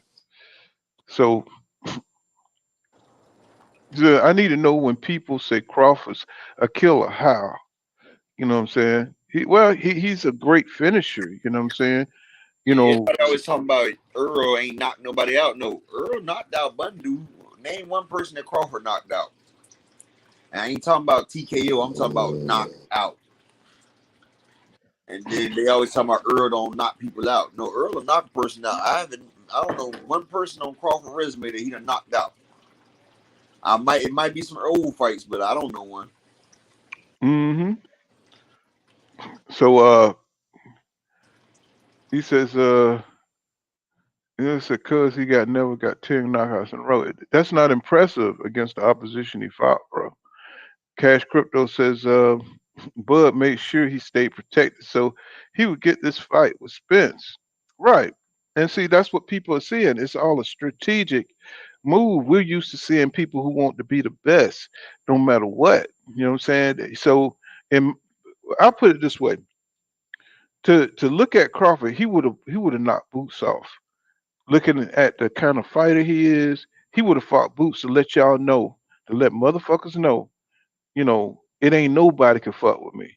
But see, y'all see, the fans done got so invested that they want to see these guys protected. I wanted to see EJ fight Boots. You know what I'm saying? So that tells you where my mentality at. But for a lot of you dudes, y'all don't want to see these dudes tested. You know what I'm saying? Y'all don't want to see them in 50-50 fights. And that's all I grew up with. And see, that's why I like EJ, because EJ said at 54, him and Boots can rock. Because EJ gonna be in his best form at either 54 or 60. That's his best form. He gonna be in perfect shape, and Boots gonna be right there, and Earl gonna get it on. And Boots gonna be super champion. He gonna probably be undisputed. Because I don't see nobody fucking with him in the 147 division once Earl leave. Mm-hmm. And that fight gonna be a major fight. It's gonna be a super fight. Because he's already, 29 and 0-1? Well, he 29-0 in a no contest? Yeah. Mm-hmm. His record gonna be like Crawford record was. Make it look good. Mm-hmm. So, I think a lot of people, when EJ came out of nowhere, and to tell the truth, people really wasn't in the Bud like that either. Bud, even when he went undisputed, because of who he fought, nobody really knew who he was except for hardcore boxing fans. Same with EJ came on the stage when he fought Kell Brook. That put him on the map. I'm gonna tell you what time put Bud on the map. The day they was at that thing when Bud walked up to him and said, "I'm the Mm-hmm. right there," that's when Bud started getting followers. Yep. Before then, motherfucker couldn't even tell you who Terrence Crawford was. Right. I mean, I was watching Crawford when he had dreads and shit, and saying, "Damn, who is this dude?" And a lot of you Bud fans, y'all came along later. You know what I'm saying? A lot of y'all haven't been here since, the real hardcore fans, you know what I'm saying, who watch boxing. A lot of you dudes, you know what I'm saying, y'all claim that you watch Bud from the beginning, but you really haven't. You know what I'm saying? Because you're really not boxing fans like that. You're just EJ haters. You know what I'm saying? So, but a lot of us, we've been watching, this matchup build up. Just like we're watching Shakur Stevenson, we're watching Devin Haney, and we're watching all these dudes that may clash in the future. That's how we watch Bud, and that's how we watch EJ. You know what I'm saying? But you dropped off or something? You dropped off or something? You know what I'm saying? So that's what it is, bro. You know what I'm saying? So, now that Bud's in a 50-50 fight, he's acting up in the damn negotiations, and y'all don't never hold him accountable, and y'all act like people don't see this shit. You know what I'm saying?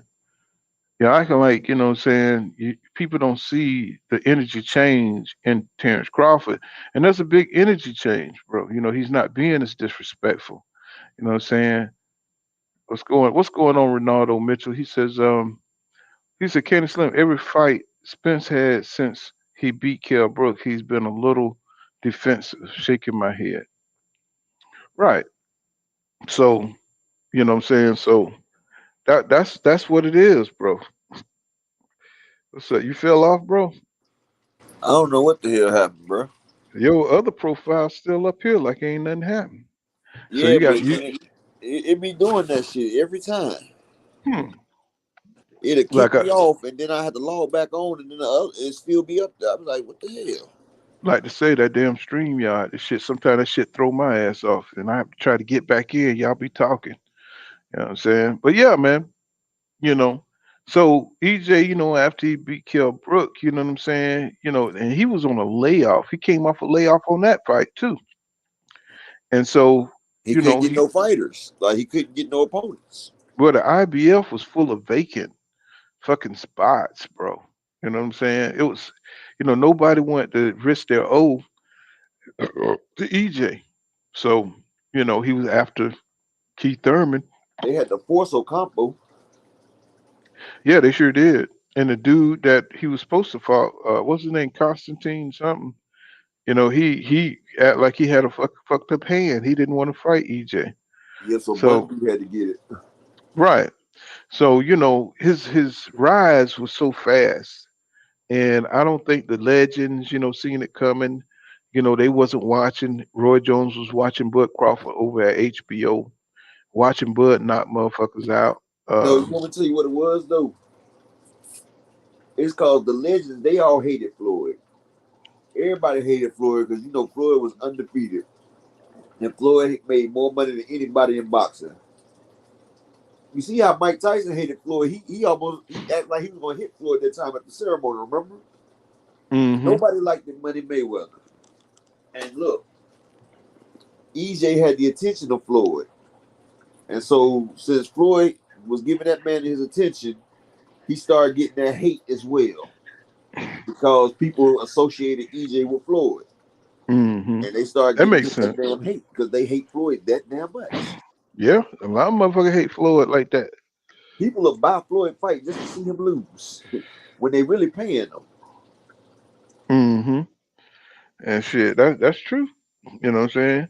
So he got a little bit of that, and then that, but he blew up on that sparring session. You know what I'm saying, from what he did with Floyd, and the rumors got out and stuff. So, but it's just like they didn't want to see EJ progress in his career.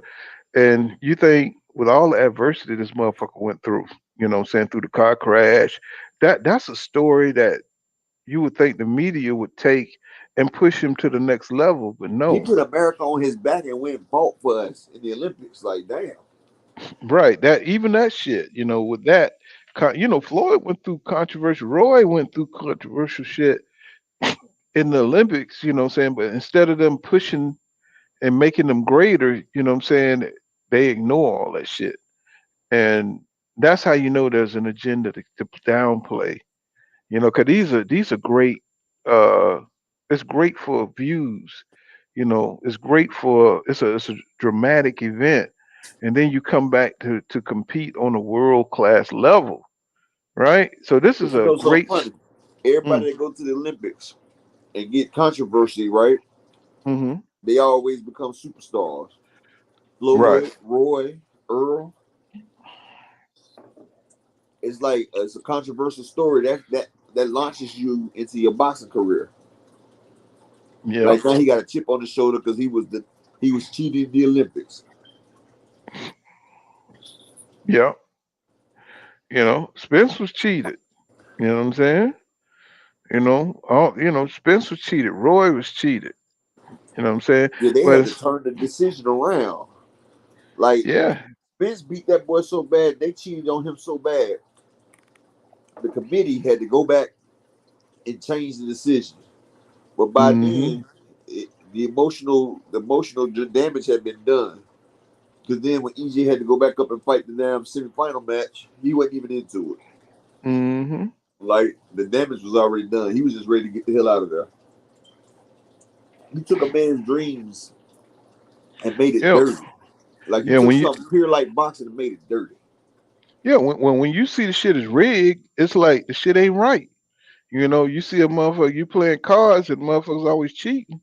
The game ain't good. It's a That's dirty like when a guy game. has a girl and he puts her on a pedestal, and when he not around, he find out she letting down little Ray and Pookie dick her down dirty. It ain't the same no more. She was his queen, but getting dick down on the nasty side. You feel what I'm saying? Yeah. And see, Earl had boxing up here on the pedestal like it was a pure sport, and now he just seeing how she get nasty on the side. So he started being about his money. Mm-hmm.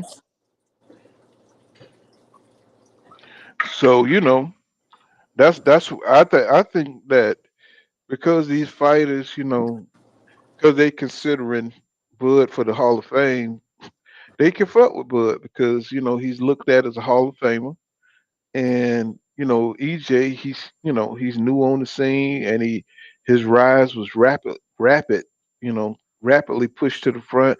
He got 3 belts easy. You know what I'm saying? They don't like that shit. They You know don't what I like think it. so? What happened? I think these motherfuckers ain't been in the news so long, right? Mm-hmm. They feel like if they say some bullshit or go against Earl, they'll get views and that'll make them trend for a little bit. Because if they say they go with EJ, yeah, you know, everybody know that. But now they trending topics. Have you thought about it that way? Maybe they're just trying to get a little 5 seconds of fame. Well, it's just like this YouTube shit. You know what I'm saying? If you go for something, you know what I'm saying, you talking pro for something and they go con, you know, you could there's a way to make money off the pro and there's a way to make money off the con. You know what I'm saying? So people are gonna make money like Antonio Otava. Where the hell he come from? Nobody ain't talk about no damn Antonio Otava. You know what I'm saying? He just hanging around and you know what I'm saying? He ain't got no prospects, you know what I'm saying? All of a sudden, boom, he got a podcast. You know what I'm With saying? him and Roy Jones and Paulie. Hmm. They just really did to get Paulie back on the scene because Paulie shit wasn't doing nothing. You know, ever since he said that bullshit about Deontay Wilder on Showtime, and I'm pretty sure Deontay was like, man, get that nigga up off out of here, man. Oh, Steven Espinosa was about to let them mess up his cash cow. Mm-hmm. Wilder Like, paid too much money for Espinosa. He was like, get that hating ass motherfucker up out of here. You know, talking all that WS shit. You know what I'm saying? Nobody want to hear that bullshit, bro. You know what I'm saying? You know, talk about the fight, bro. Do what you do best. You know what I'm saying? What's going on, Nitty G? You know what I'm saying? Do what you do best. You know what I'm saying? Instead of trying to fight the race wars and shit, you know. If it was a race war, Polly would be the first one fucked up because that nigga hit like a damn pillow. You know what I'm saying? He'll be the first nigga that's the first down soldier. You know what I'm saying? Cause that nigga ain't got no power. You can let that nigga hit you You see 5 what he been times. doing that bare knuckle fight? Mm-hmm. Got his ass whipped. He got his ass tore out the fucking What's frame. going on, Bruce Gas, Boxing, Jazz, and more? What's up, my brother? Bruce be up in this motherfucker. Yes, sir. What's going on, Bruce?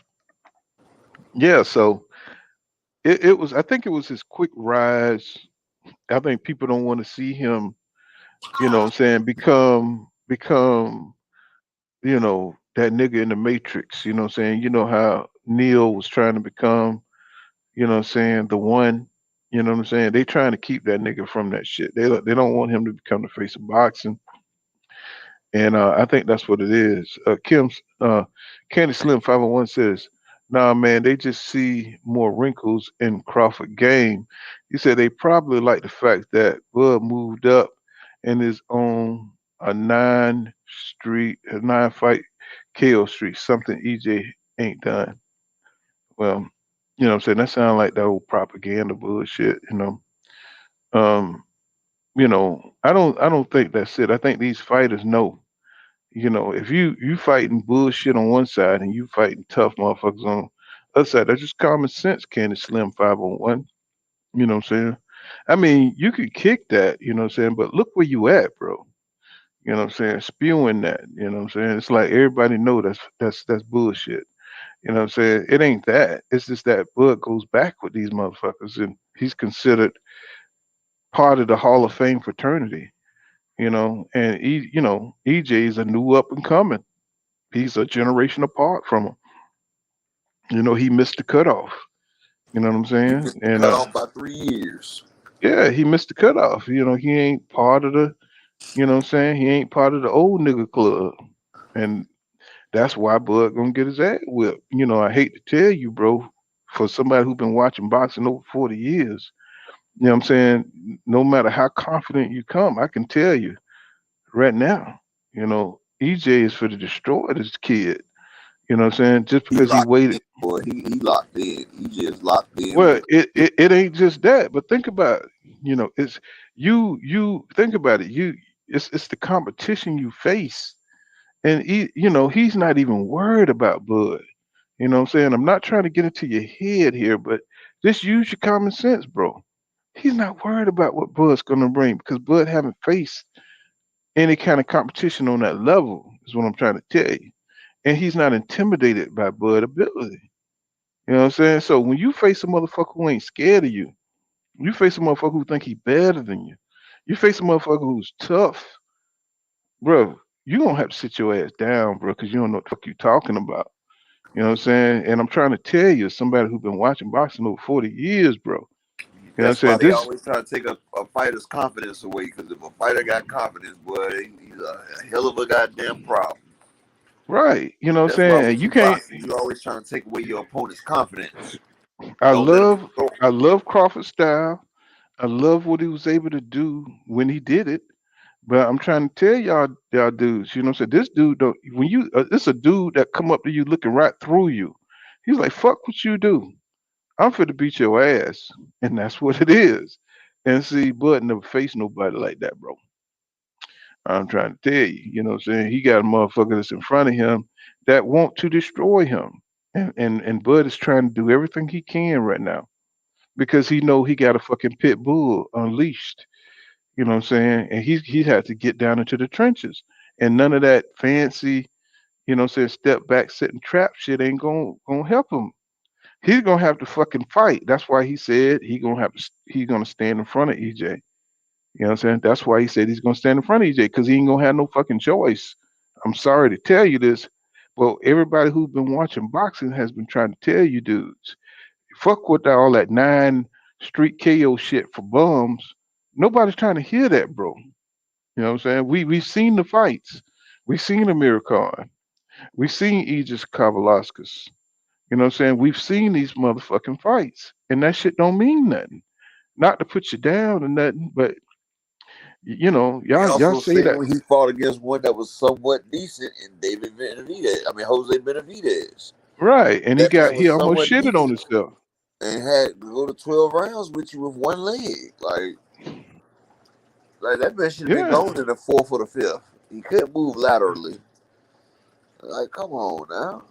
You can't Well, I outbox mean, someone that. well, I think there's a lot of hope for thinking up.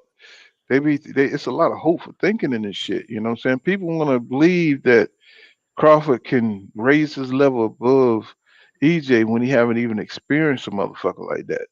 Somebody who don't give a fuck about, you know, how hard you hit, how good you are. You know what I'm saying? EJ really believes that he can run through Crawford. You know what I'm saying? I mean, he ran through Danny Garcia, and Danny Garcia was one of the hardest hitting welterweights ever. They said, like, Danny Garcia, they did that little punching bag thing, and Danny Garcia shit was off the charts when everybody was punching that thing. He hit on the Hmm. level of a heavyweight.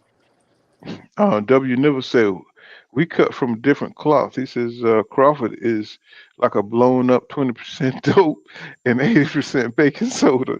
Now, he I said he like understand what you. blow up. You know that vitamin B12, we used to call that blow up because you hit that vitamin B12 on a down coat. That shit'll damn blow up. Like, it's just bullshit ass dope, but it's still dope. It's that Hmm. return. They call it return. Mm. What's going on? And still, you know, popped up in the in the chat. He says we saw that Ward did to a drunk Kovalev. He said Bud gonna do the same to Earl. So what's going on, Baloney Camp? He says, hold up, bro. It's a reason Spence waited to fight Crawford last. Yeah, it's because of the fucking negotiations. You see what's going on right now. Y'all got to use your critical thinking, bro. You know what I'm saying? Start with the propaganda shit. Y'all see how hard this shit is right now. So, you know, they already knew that shit because Bud never if a motherfucker always been fighting tomato cans, he's gonna hold up. He's gonna hold up this shit when you fighting a real one. You know what I'm saying? You already know that. That's just common sense. You know what I'm saying? So Ken Slim 501 says sounds good, but EJ been looking for his mouthpiece 2 fights in a row, but seeing that. Yeah, yeah. For maybe he could take advantage of it, maybe he can't. You know what I'm saying? We'll fucking find out on fight night. You know what He I'm saying? said If this nigga signed the contract. he said he about to get the veneers and shit when he do it. Well, he said the motherfucker wasn't molded to his mouth. You know what I'm saying? What's going on, Nitty G? He says, if Bud stands in front of EJ, it's gonna be that's what I think too, man. I think the same thing. You know what I'm saying? And Cash Crypto says facts. And Maloney Camp says, punching machine is this guy. Serious. Yeah. You know what I'm saying? But when it comes to Bud, you know, he's kind of like an action figure, you know what I'm saying? People, you know, They put his imagination, they put him, they think they give him more power, than he really has. They give him more moving ability than he really has. But from somebody who watching his fights day in and day out and just analyzing this shit, that shit don't match, bro. It don't match, from what we see, you know. Weird Account says that mouthpiece hit was a cheap shot. Throw that narrative away. But that's the thing. They full of narratives because they never seen a lot of 50-50 fights. And I think that's the disconnect. I don't think so much that I think as a real boxing fan, I think there's a disconnect with the new generation because they never seen a lot of 50-50 fights. They never seen fighters take 50-50 fights, and they're used to fighters avoiding fights that they could lose. We've seen them too, but we see more 50-50 fights. You know what I'm saying? That's the difference, so that's the disconnect. So from the old fans to the new fans, they accept that fighters duck. They accept that shit. That True Religion says True Religion T says that what's going on, Mike Biggs, Boston? Yeah, they we that was the norm. That was the standard, for the old heads that go way back. To see these dudes really go in on each other and seeing motherfuckers of equal skill battle it out. And a loss didn't mean that much. It was Floyd Mayweather who came in with the pussy punk ass shit, Well, loss meant something, because, fighters could lose on any given day, you know, even though, if let's say if Bud beats EJ, the Bud Crawford, fans are just gonna make it seem like that's the end all be all, but that's not true. It depends on what's going on. Even though he'll get credit for it. Let's say you go out there and knock EJ out. But as a boxing fan, I'm aware that he can do that. But on the other side, I don't think the Bud Crawford fans accept. They don't put Bud Crawford on such a pedestal that they don't see. Say, I mean, like I said, a lot of my favorite fighters have been beat. Roy Jones Jr. Ali. I've I felt the defeat. So when you ask somebody who support EJ, what are you gonna do when EJ lose? That tells me that you're not a fan of boxing. You know what I'm saying? Because you haven't been around long enough. Nibble says, "Pool." He said, "We know upper echelon. We know. Please, please, please, let them, let them, let them put Spence as an underdog. Yeah, because that fuels that nigga. If anything, they better be trying to butter that dude up. You know what I'm saying? Because that dude operate on another dimension when it comes to the hate against him. And he needs that shit. Um, if anything, he should be trying to placate EJ and don't give him nothing to, to draw on, for inspiration.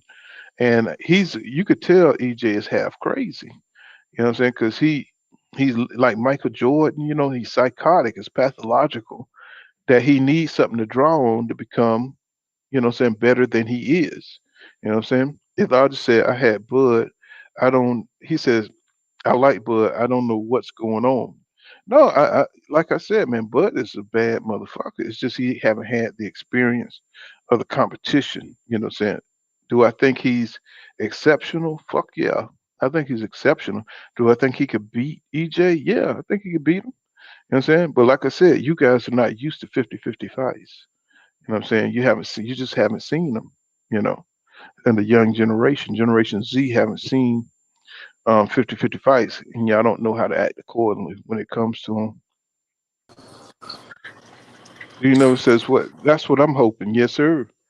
And True Religion T says that mouthpiece is you Bud fans only hope. He said that mouthpiece is you fans only hope. Yeah, but it's good that they're watching. You know what I'm saying? That's good for boxing that they're watching these things because they're learning to become better analysts of the sport. You know what I'm saying? So they watching everything. What's going on, Baloney Camp? He says, bruh, did Spence beat that Crawford? He said, Who did Spence beat that Crawford can't? Well, I mean, Baloney Camp, you got Spence beat that Crawford can't? Mm-hmm.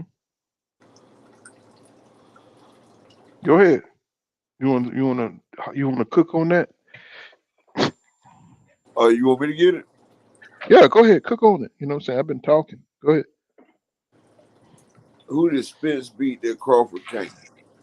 I'll put it back on there. Yeah. I'm gonna say like this, right? I don't think Crawford could beat Kell Brook that Spence beat. That's what I was about to say. Same thing. Go ahead, bro. Because I seen how washed out Kell Brook was able to pop Bud Eye. And well, you know, Bud might have been a better version of himself too, because right now he can't even move. Like he has to sit down. He done got enamored in his power and everything. But that Kell Brook right there had a raising jab and he was strong. And the way Bud battled with David Benavidez, that Kell Brook right there would have beat him. Maybe even stopped him, but I know he would have beat him over there in England. Bud when it got to the cars and he wouldn't have stopped that man because that man was taking brutal shots that EJ was hitting him with. And to be honest, hell, like that's Sean Porter that Earl fought will probably beat Terrence Crawford. That Sean Porter trained for 6 months, 7 different trainers. That was Sean Porter to the 10th power. And it's no way possible I think Terrence could have competed with Sean Porter that day. That day, Sean Porter was perfect, almost. He was the best Sean Porter that he needed to be to win that fight. And I got to give it to him. There go 2 people on the list right there that gave Crawford problems. Porter and Kell Brook. And it'd be funny, him and Mikey Garcia wouldn't have probably played out that way either, because Mikey would have probably set a trap for him. Because Terrence ain't prolific with that jab. And Mikey was known to be a nigga killer. Because he popped Adrian Broner and Robert Easter. And see Styles make fight. So fighting Crawford, it'd be a more integral fight where he would be pressed every second like Earl was on him. And pound great Mikey Garcia might have would have got in Terrence Crawford's ass because Terrence Crawford does get hit when he don't see him coming. And Mikey is a high level boxer who can set traps. And who's to say he wouldn't have caught Terrence Crawford in one of them traps and hit him? He hit him the whammy. Like you ever can say. Well, I can say this. Terrence Crawford couldn't go through the gauntlet that was Errol Spence's resume. Period. And see, that's why he stayed away from Ugas. He wanted to stay away from them dangers. You know what I'm saying? He didn't want to fuck up the bag. Right. That's why. See, anybody can beat somebody once, and that's why I'm in favor if Crawford won a rematch. Anybody could beat anybody once. You know what I'm saying? I wanted to see EJ fight Porter again because I thought, you know what I'm saying, he had the fat camp. You know, he wasn't in his top shape. He wasn't really into boxing. You know what I'm saying? Because EJ said 50% of himself was better than these dudes, and he really was on some other shit. And if he would have got beat during that time, then that would have been good for him. And he could have bounced back and came back better. A loss don't mean you're a worse fighter. You see, for you new fans, it's all about bragging rights. But for real boxing fans, it's about finding out who's the best. So, you know, you had Sugar Ray Robinson and you had Jake LaMotta, and they fought like a few times, right? But then out of those few times, you seen Sugar Ray Robinson came out on top. So we knew he was the better fighter. You see what I'm saying? So nowadays, if you just beat a fighter once, he can push on and claim that he's better. No, you got to fight that dude again just to see if he can come back and be better, show a better version of himself. You see what I'm saying? Sean Porter knew the game. He knew that if he could he knew if he could train like a Super Saiyan and show the best of his ability and just fight, go balls to the wall for one fight, that's all he needed to beat EJ. You know what I'm saying? But EJ had enough he was the caliber of fighter that he was Goes just up a at one more level. One more right. level in He the was just battle. he's just a step above Porter on his best day. See what I'm saying? Because he knew it was gonna be no rematch. He knew it wasn't gonna be. See, you got to fight him.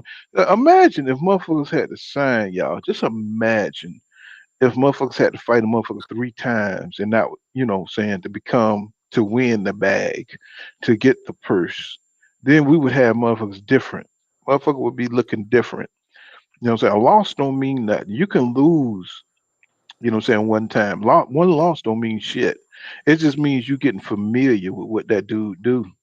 You know what I'm saying? You lose 2 times, then you're looking at, okay, this dude might be better. You fight that motherfucker 3 times, then you know for sure.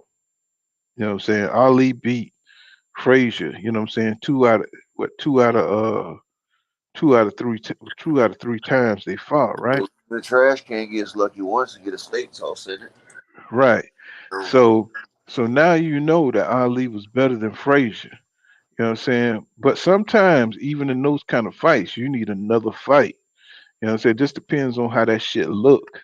You know what I'm saying? So, um, with Porter, he knew he trained to his ultimate level. And that's the best. He gave EJ the best he got. He didn't give Terrence the best he got. You know what I'm saying? He didn't have much left. See, when you are training, you know what I'm saying? Even in basketball, you know when you go out there and give it your all. You know what I'm saying? And then you still can't motherfucking beat a motherfucker, like when Julius Irvin was trying to beat Larry Bird and um, what I'm saying, you go out there and give it your all. He beat him once and he hauled ass on that. He's like, fuck all this shit. Magic Johnson and Larry Bird going back and forth, giving it their all. You know what I'm saying? When you give it your all, it takes something out of you and you lose, it takes something from you. You know what I'm saying? You done gave it your all, you done trained your ass off. You know what I'm saying? You left no stone unturned. And you go out there and the dude beat your ass. You know what I'm saying? He ain't even at his best. You know what I'm saying? You don't know that. But it's just you find out later the nigga dropped 30 pounds, you know what I'm saying, on the fat camp and he handled you like that. Y'all got to look at that. You know what I'm saying? I mean, if you want to be real about it. If you just want to cheerlead, that's cool. You can do that. You know what I'm saying? But what I'm trying to tell you, you got to look at the real shit. What's really going on and who's gonna win. And if you look at it like that, it's scary. It's scary for Bud, bro. It's scary. It's gonna be scary for him. You know what I'm saying? Because this dude wasn't even on his A game, and he was able to handle Sean Porter at his best. Now, you know, Terrence, you know, now he's trying to demand the world because he knows what he's facing. Have no problems with it. As long as he make a deal, you know what I'm saying? As long as he's get reasonable, he don't try to, and that's one thing I'm not on is I'm not on that Terrence Crawford is going to be a pussy and walk away from. I don't think that's Crawford. I think Crawford want to beat EJ. I think he thinks that he's better than EJ. I think he wants the world to know that he's better than EJ. You know what I'm saying? A lot of folks think they've been saying it from the beginning that Crawford is full of bullshit. You know what I'm saying? As long as the fight don't happen, he can, let his fans go on with this propaganda bullshit. And you see what kind of nigga EJ is. He's coming straight at you to whip your ass. You know what I'm saying? He don't care about the narratives. He don't care about what these fuck niggas are saying out here. He's coming for Terrence Crawford ass. You know what I'm saying? He told them to their face, that's what's going to happen. So, now the fight is on. You know what I'm saying? Now we seeing who holding up the fight. You know what I'm saying? Y'all got to know that your boy's in trouble, man. He in trouble. That's how I see it. What's up? What you talking about? Mm.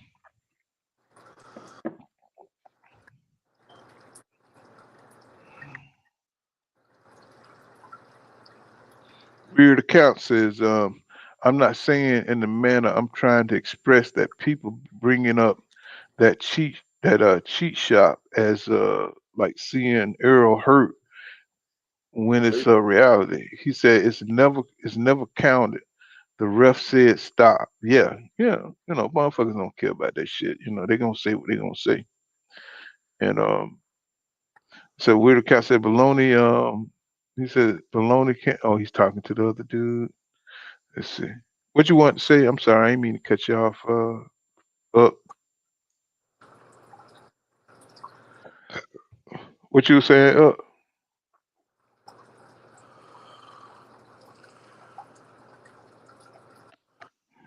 You straight?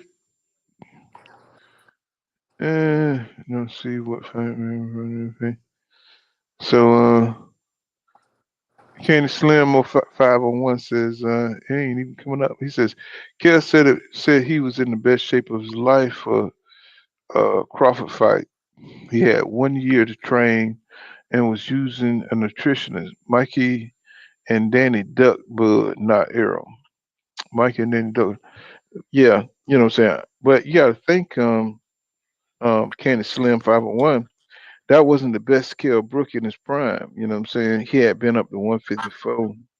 And think about this too, Candy Slim 501. He didn't have his trainer, Dominique Ingles. You know what I'm saying? They thought Kell was gonna lose that fight. So he didn't have his team. You know what I'm saying? When he fought, he didn't when he fought Crawford. That's a lot of context that's missing. You know what I'm saying? As real boxing fans, we got to tell it all.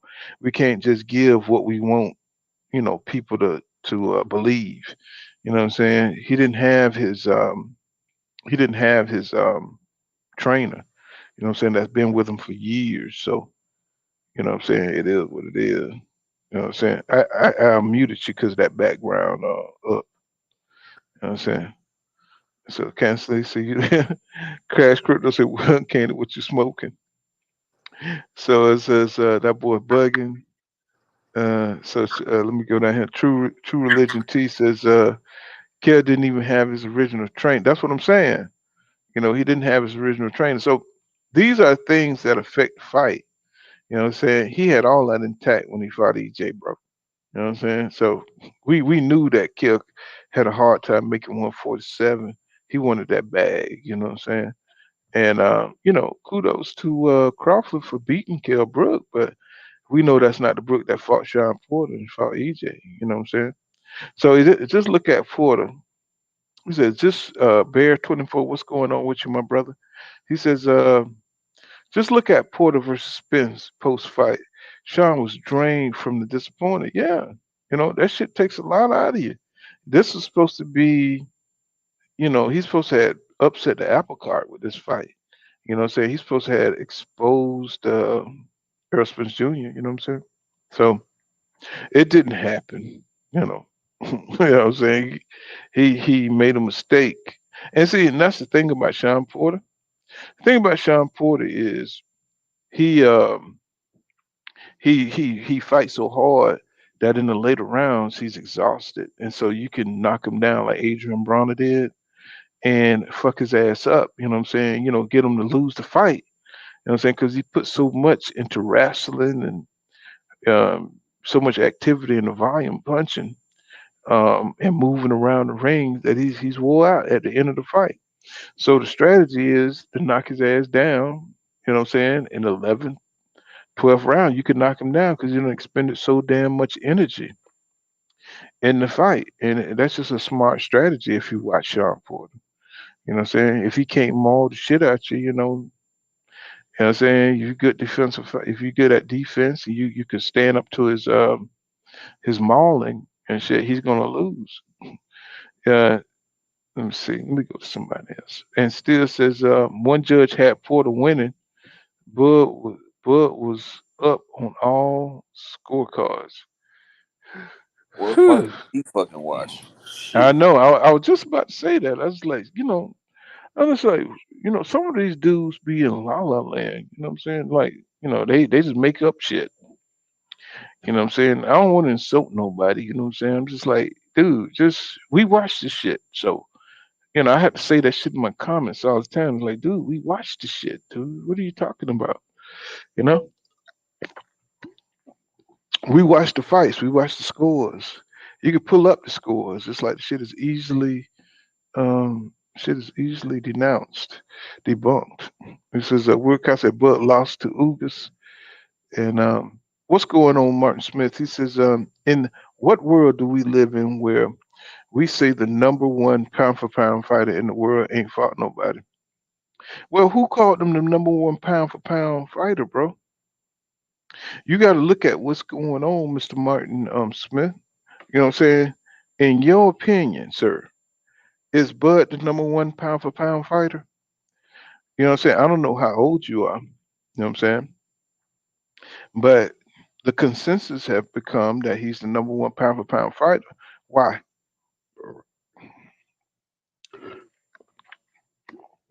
I mean, use your common sense.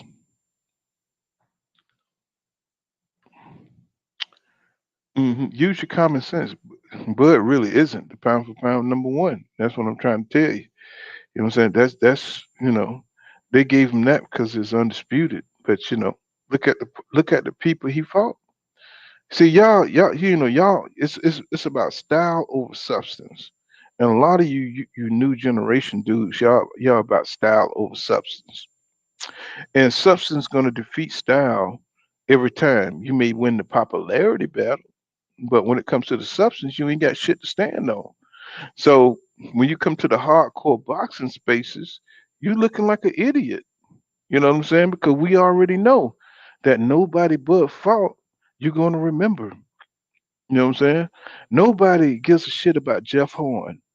Nobody gives a shit about Ndongo, That's why Ricky Earl didn't fight Burns. because that would have been a waste of a fight for him to fight. I'm just trying to tell you, you in a hardcore boxing space. You're not in a casual boxing space. So to me, it's just kind of interesting that they keep going on with these narratives. And it's like, dude, we rap with you, bro. We watched the fights. We brought the fights. So what the fuck are you talking about? Nobody believes that shit. So why do you waste your energy? You know what I'm saying? When we've seen all the fights too. You know what I'm saying? It's just kind of crazy to me that a grown man, would waste their time with people who, you know what I'm saying? It's kind of like if you put out a lie, about a robbery, and you was there too, but you tell your side of it. You know what I'm saying? And the shit is all fucked up, but somebody just tell you exactly what's going on. Nobody cares about your account, bro. You know what I'm saying? So we got too many people just spreading bullshit. It's like, bro, your boy ain't fighting nobody. It ain't to downgrade or downplay what he's done in boxing. It's just what it is. I mean, I don't know how many times y'all gonna repeat the same shit. He knocked out 9 people in a row. He's undefeated. That shit don't mean nothing to real fans. You know, none of that shit real. People who watch boxing, none of that shit mean nothing.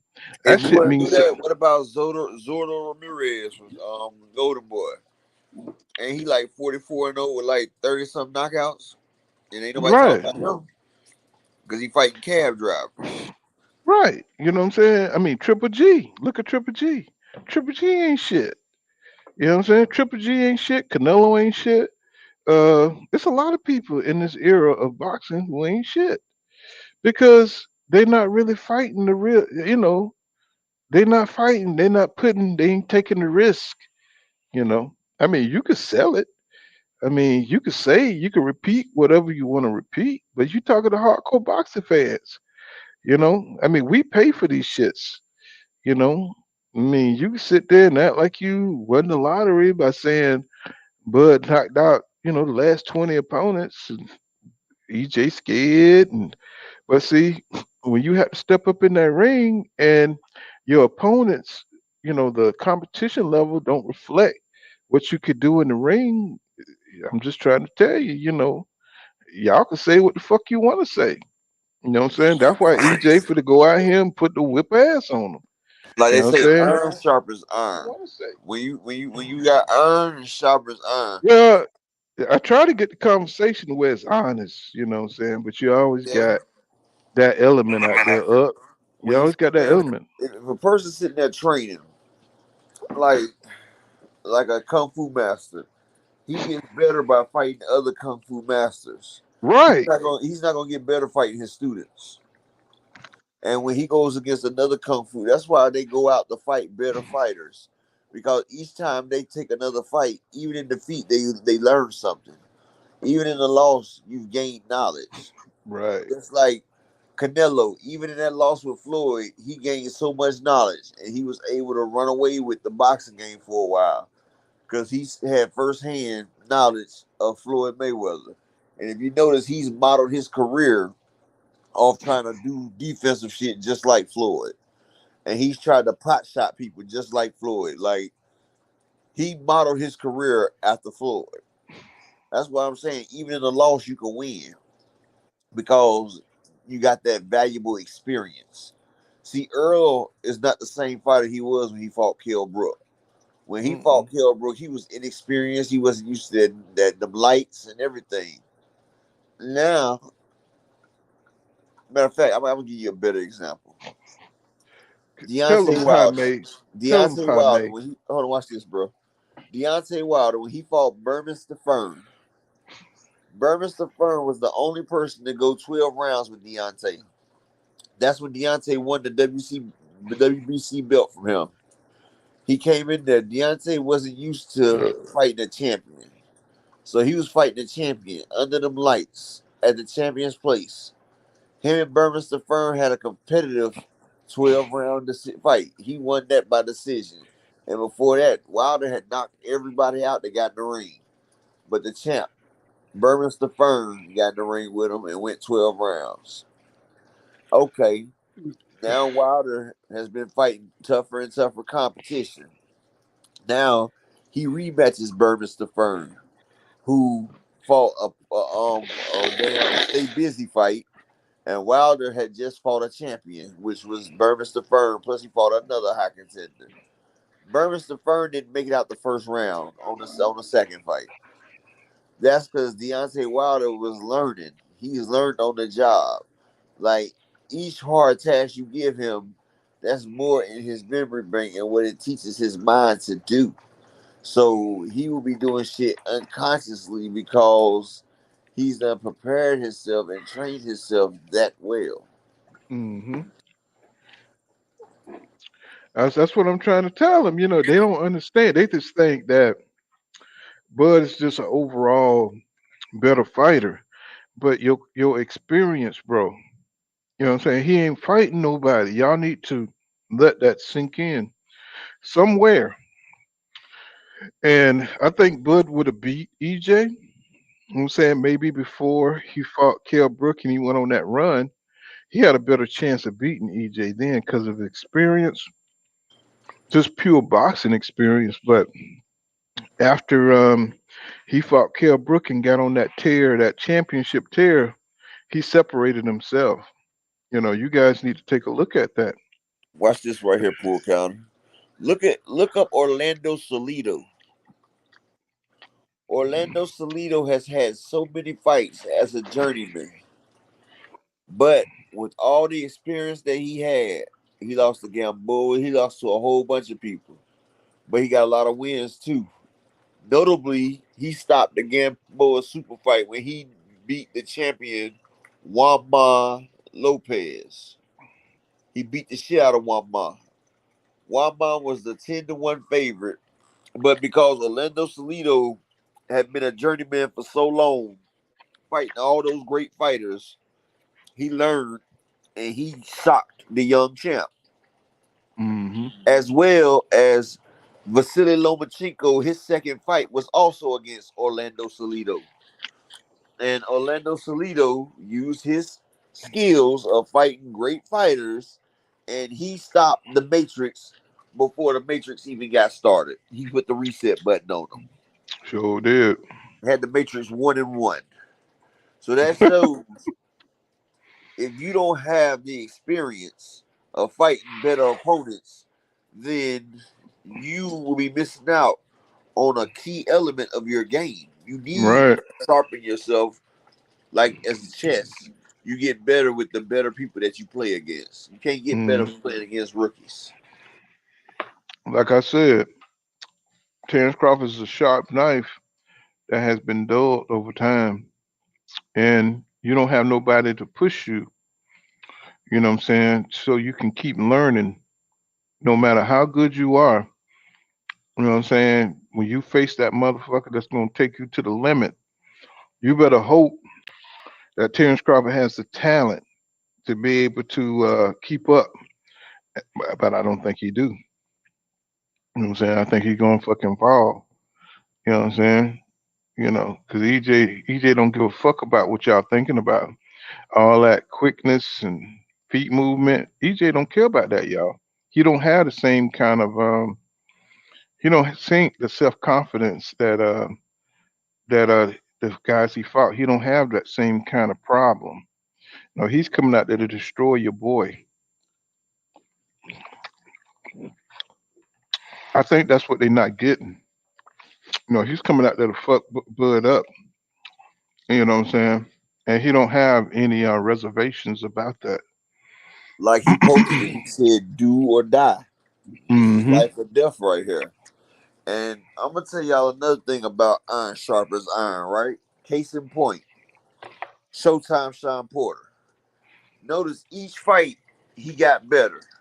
When he lost to Kell Brook, he became a better fighter. He lost to Keith Thurman, he became an even better fighter, and he beat Danny Garcia. Then he fought against Ugas, an even tougher fight. He became a better fighter. Notice that Sean Porter, his career took a different turn as he started fighting all those tough ass opponents. Mm-hmm. And he had a melee of tough people back to back to back. So he was getting the best training and sharpening of his metal. And Mm-hmm. that's why he was able to go in there with EJ and go 12 rounds with a non um damn, he didn't have strength and conditioning, but he went in there with a half depleted EJ. And that's how he was able to go so great against EJ because his iron was at its maximum. He had went against the best of the best, and it showed. Sean Porter was doing shit we've never seen Sean Porter do. Sean Porter was bouncing, jabbing, moving. Like Sean Porter was 150 times of his normal self. That was Mm-hmm. the greatest fight in Sean Porter's career. And he still lost, but it was the greatest fight of his career. Mm-hmm. And that comes from all the competition that he's had in the last 3-4 years. Like Sean Porter has the best competition. Hell, he went against Broner. He beat Broner and shit. Like Sean Porter has had competition, dog. Yeah. And it made him better. Yeah, each fight made him better because each time he lost, he got that much better. And then, like before Keith Thurman, I think Danny Garcia would have watched Sean Porter. But Mm-hmm. after Sean lost to damn Keith Thurman, he added a new style in his game and he was able to beat Danny Garcia. Right. What's going on, King Judah? What's happening with your brother? You know what I'm saying? So you say he mad on everybody. He fucking crazy. Mm. He Salute says to the brother. Candy Slim 501 said everybody kept playing until they get punched in the face. Era ain't the only one not giving a fuck, my guy. Yeah. And see, that's what made this fight so great, bro. It's because nobody's taken away from Bud's skill as a fighter. I think he's let me see if I was to be, I think his skill, because of his skill, he's able been to survive this long. Hell, Earls get punched in the face every fight. That shit don't mean a damn thing because he knows he's gonna get hit. With his style, Mm, he knows he's gonna get hit. That's why he gonna tuck his chest, his face in damn Terrence Crawford's chest, and he's gonna say, "Let's dance." hmm What's going on, Baloney's camp? What's going on? Yeah, it's Boo Neely count. What's up with you, Oh, bro? my bad, bro. You know niggas can't read and shit. Nah, You nah, know what I'm nah. saying? No niggas come up with weird names. You know, we can't read and shit. I went to public school and shit. I'm gonna say how that shit sound. I'm using Ebonics, nigga. You know, baloney camp, nigga. You know what I'm saying? Oscar Miles. You know what I'm What's up with saying? you, bro? What's up? Shout out to you, man. What's happening to you? What's I love going to on, What hear you Big this call it, C? shit. baloney? Oh, Gentlemen, how no, y'all this doing, that man? nigga here. That nigga's Big C. Hey, What's man, going what's on? up, man? What's What's happening? happening with you, bro? I Jesus told you, Christ. bro. I don't give a fuck. Hey, if you fan, you're a boxing fan. You come on, bro. I Come on. am. I'm a Well, big boxing fan. I was really impressed with the Salido reference, even though I don't know. Yeah, it was a little stretch. You know what I mean? You said, well, bro, what's the stretch? Go ahead, get it out, bro. You know what I'm saying? This is my thing. I feel like a lot of people are really hurt that them Mhm. greats that ain't picking Spence. It's like it's a deep hurt. You know, but I don't know. I like when the No, big I mean that exposed more about you than what's really going on, because the great's supposed to be more neutral because they've seen a lot, right? And they know it's if you see this is where I'm coming from, so you see what I'm saying. It's a 50-50 fight. You see what I'm saying? And when they know that, you want to see what side they kind of fall on, right? And so when you start seeing a motherfucker explain something, you can kind of see what side they fall on instead of and, but being and the but way neutral. they explaining but it, that Hmm. but that only works if you believe it's a 50-50 fight. Some people just Hmm. don't believe that. But why and the So way, don't? see, But but the so way say you that that, they can't nigga. start explain it, that. You But can't say start that. with that as the That's what precedent. you. That's what you say. Hey, if you don't believe, there's nothing wrong with saying I'm riding with Crawford. Don't Yeah, act like it's a 50-50 fight, but you side with Crawford. me, yeah, I'm gonna tell you yeah. like No, this. I'm a boxing I feel like fan. it's 80-20. That's I how I think it's an feel. 80-20 fight for Earl. Really? No, I no. I feel want to like it's get this. 80-20. Now No, that's that's all I'm about to interesting. say. I feel like it's an 80-20 Earl fight, bro. No, See, see, Vic C, that's he fair. think it's in blood favor, I ain't right? mad Because at that at well, how all. you think it's Well, 80-20? explain to me how you think it's in Bud's favor, and I'm gonna explain to you how I think it's in Spence's favor. How about that? Man, I think okay, it's really simple because I know as much as y'all hate it, Spence is a No, simple fighter. see, Okay, that's no, no, what no, you gotta no. get. Hold on. It Let ain't me about Let me get hate. this speak. Let me counter. And speak. no, Counter. Let me I'll let you. speak. But I Let Ca- me just want you to finish. get you preface it by y'all Well, hate it. let me It ain't no finish. hate. What That's you okay. saying? Don't Okay, get okay. don't Now, get what you tight. said about It's Spence? okay. Go ahead. What you said about Spence? So basically, Hmm. I'm saying this: Spence is a basic type of fighter. When he's at his best, he's doing pretty basic stuff. Hmm. You know what I'm saying? His downfall is gonna be that footwork and the hand speed. Okay. It's gonna be footwork and hand speed because I saw the way that Porter was just turning him at will. Porter just wasn't taking off fast enough every time. All Now right. he Hmm. had him in prime position, but he tried it with Crawford and it didn't quite work out. Okay. So You ready for my rebuttal on that one? yeah, go ahead. All right, check this out. First off, Sean Porter trained for 6 months for that fight with 6 different trainers. Earl Spence had a 40-pound fat count. He had to lose 40 pounds. He didn't have no strength and conditioning. And Earl Spence told them before he even fought that he's about to just go out here and he gonna bang them out. Earl Spence didn't go box him or nothing. He sat there because they said that Earl couldn't fight on the inside, just like Earl couldn't box. So he went on the inside and he beat Sean Porter on the inside. But you said about his hand speed and his foot movement. When he fought Mikey Garcia and Danny Garcia, Earl Spence was getting in, letting off shots, getting out before they could even counter. And Hey, Danny and Mikey Garcia, Okay, Danny get hey, outfoxed let me all the time. No, hold we on, ain't bro. let gonna. me Hold say on, I'll one let you thing go. after this. Let me say Bro, I'll one let thing. you go. I'll let you go. Let me get this off, and I'm Okay, gonna let you go okay. back. Mikey Garcia, they was talking about Mikey Garcia's speed because he came up. And they was talking about Hmm. how he was a pound for pound and how he was a boxer. And Earl couldn't box with him. So Earl boxed this man without even trying to use his power on him. And he boxed this nigga from pillar to post, dipping in, firing off shots, getting off before Mikey could counter, If before if Mikey could somebody throw it. pick if Hey, somebody let me pick say Mikey to win, that's crazy. But let me Hey, say the this, greats was man. picking Hey, Mikey to you, win. Shit, The Ray greats Leonard was picked him. picking him. If you go hey, look at bro, my you go look at saying, my video I got hey, bro, Sugar Ray you Leonard, I saying got Mike Tyson, they Earl all. Spence? Sugar Ray said Hey, it's Mikey. you saying Earl Spence came off a fat loss, like implying like that's why he didn't punish Sean Porter. But Bro, then that's you what I'm say, saying. No, I'm but telling hold on, you, hold on, no, hold on, it's hold on, not nobody hold on, else's fight. hold on, But hold on, bro, hold on. Y'all didn't hold let me on, make my point though. but hold on. But It's then you nobody say else's that fault was that the Earl best blew up. version That's of what I'm Sean saying. Porter. Like, which one is it? Is it the best version of Sean Porter,